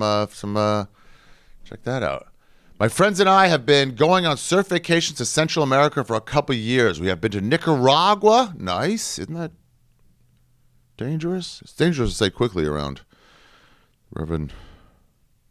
Costa Rica, El Salvador, and Puerto Rico. I've been collecting bills from these trips, and I think your show is a perfect place to send a few. Thank you for introducing me to Rolf Potts, The Vagabond's Way. I wonder if it's in the frame. The other one, too. Souvenirs up there. I've been done my way to implement his teachings on my trips. It has changed how I view travel. Yours truly, Charles. P.S. I am the bald one. Okay, very nice. And you sent some fucking cash. Oh, wow. De La Solhuelos. Look at that. What a fun time they're having. I mean, it's the middle of nowhere. Oh, God, I'm so jealous of you guys. I'm so fucking jealous of you guys. And he sent cash. Costa Rican money, a 1 mil. Actually, do I have one of those up there?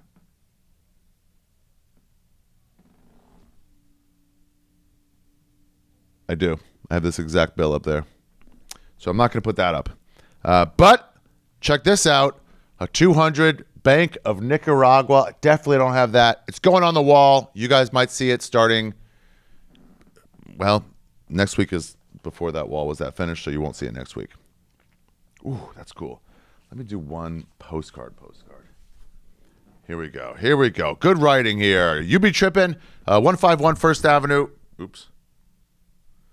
Number 49, New York, 10003, United States of America. This was sent from Finland. Interesting. Check out the stamp. Love these. Okay. So by the way, you guys, I've narrowed it down to a list of about 15 people that I'm sending on a trip around the world. Ooh, 11 minutes. I got to wrap this up. I'm reaching out. You can stop submitting. We've gotten a few. I'm going to then now talk to you guys. I'm going to be following up. So look for it. By the way, subscribe wherever you're watching or listening. Just hit subscribe right now. Do me a favor. If everyone just subscribed, I would get to my 200,000 right now. Even the people that are barely listening still. I'd be right there. Just do it. Boom. I'm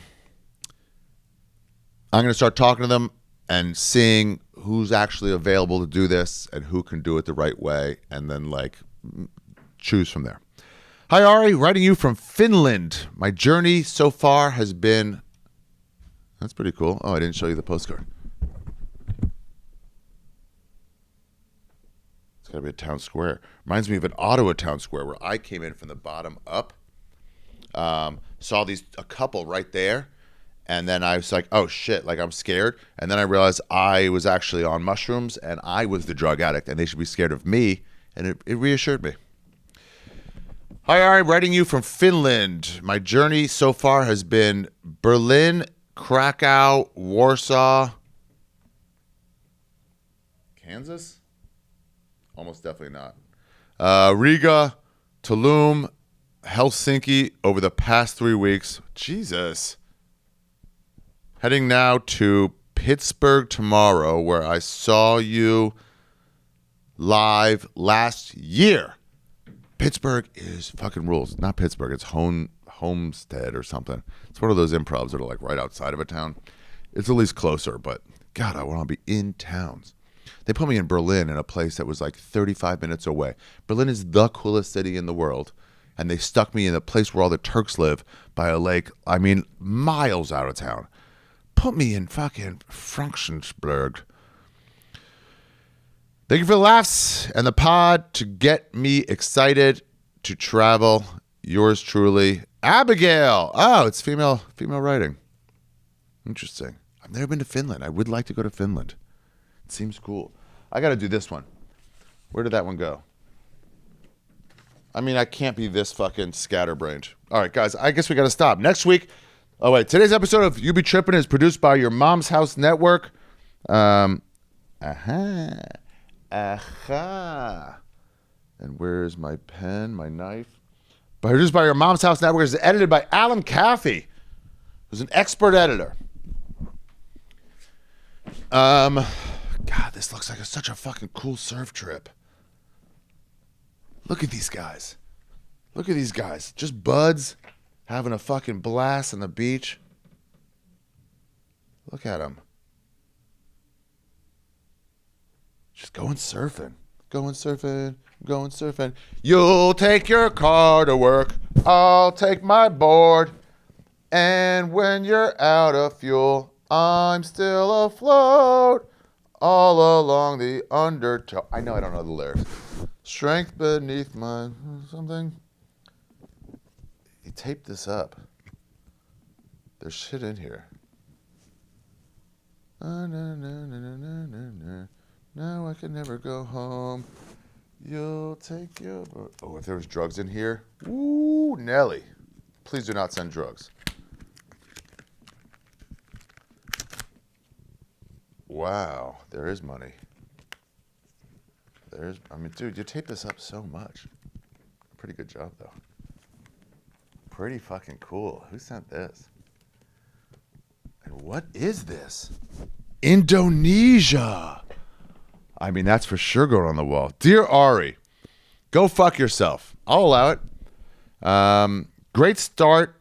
Feeling the love now. Great start. Feeling the love now. No going back. My wife and I, shocked you're married, are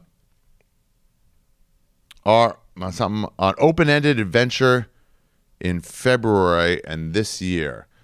Selling our cars, possession, selling our cars, possession, eventually, wow, our house. Wow, bro, that's so fucking cool. I mean, then you're committed to it. By the way, can I just say some advice? If you're like wondering if you should go on a trip, forget Mike Corey's. Forget Fearless and Far. You're not doing a trip like that. You're just not gonna.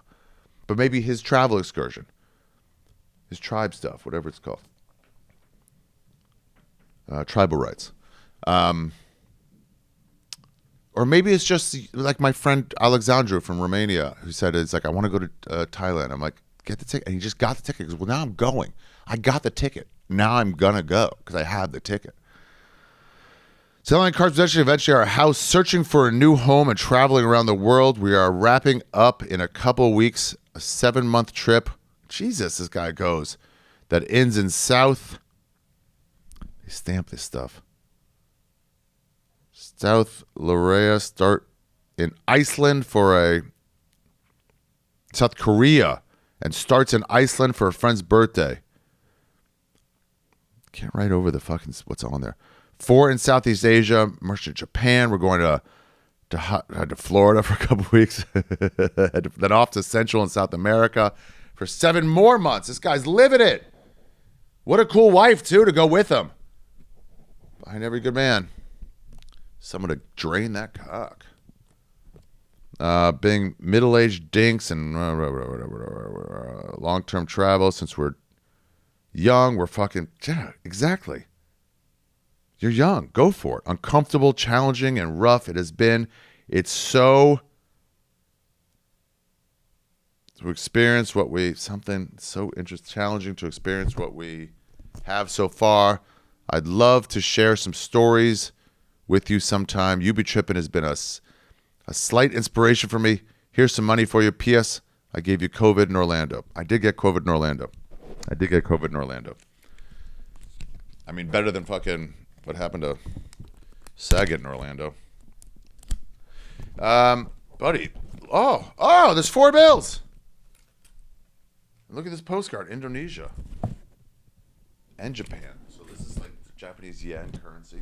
Cool postcard. If you want to send one, send to 151 First Avenue, number 49, New York, 10003. And here's the fucking Indonesia one. I've been to Indonesia. I don't remember that. Nippon stamp. Fucking full-on Nippon stamp. There's the address. Let's see what we got, and then we'll call it. Indonesia, definitely don't have that. I definitely do not have any Indonesian money. Wow. Okay. Malaysia. I definitely don't have Malaysian money. Fucking cool. This, why does it look a dong? Vietnam. Do I have any dong? I may or may not have dong. And then Thai baht, I definitely have. Yeah. 20 Thai baht. I recognize that. So this 20 Thai baht, you could get, it's pretty nothing. Fair enough. Don't send me something good. You could definitely get a beer with that. 0.60 United States. Oh, yeah, you could get a beer with a fucking 20. Dude, you just sent me a fucking, you know what? I'm going to go have maybe I'll get a, what's the Thai beer? Anyway, guys, that's the episode. I hope you enjoyed it. Next week, Carmen Lynch comes on to tell us about traveling into the jungles of Peru to try ayahuasca for the first and only time. It was a crazy experience. It's crazy getting there. It was so fucking authentic and weird. And if you've ever wanted to know about trying ayahuasca, she shares as much of the process as possible. Hides what she needed to hide. And it was just so fucking cool. That's it. I'll see you guys next week. Yeah, this fucking podcast is great. I love it so much. If you have any suggestions on who to bring in, like I said, people suggested Patrick Beverly. He's coming in. They suggested John Ronson, a well-known writer that I've followed. I've read his book, one of his books. I've listened to his podcast series. He came in already. He was great. Other guys are doing it. I'm trying to reach out. Anyone you suggest, I'm reaching out to them. Like, that could be cool. I don't do politics. So anyone who's political, they can come in, and we just don't talk about politics. Look at the Tucker Carlson episode we did. Yeah, anybody you suggest that you know. So Patrick Beverly, somebody's like, he played in Israel, he played in Greece, he played in the world. Oh, okay, so he's traveled. Great, you know that. Leave it in the comments on YouTube. This guy's been here. This guy's been here. And then listen, most guys, I'm mid-level fame. So most guys don't know me, but sometimes they do. And when they do, it's like sick. They're like, oh, yeah, I know you. I'd love to come in if they're coming to New York. So just leave suggestions. You guys have been helping this podcast along. That's it, everybody. Hope you enjoyed it. Fearless and Far, thank you again. Please come back. See you guys on the road. Safe travels.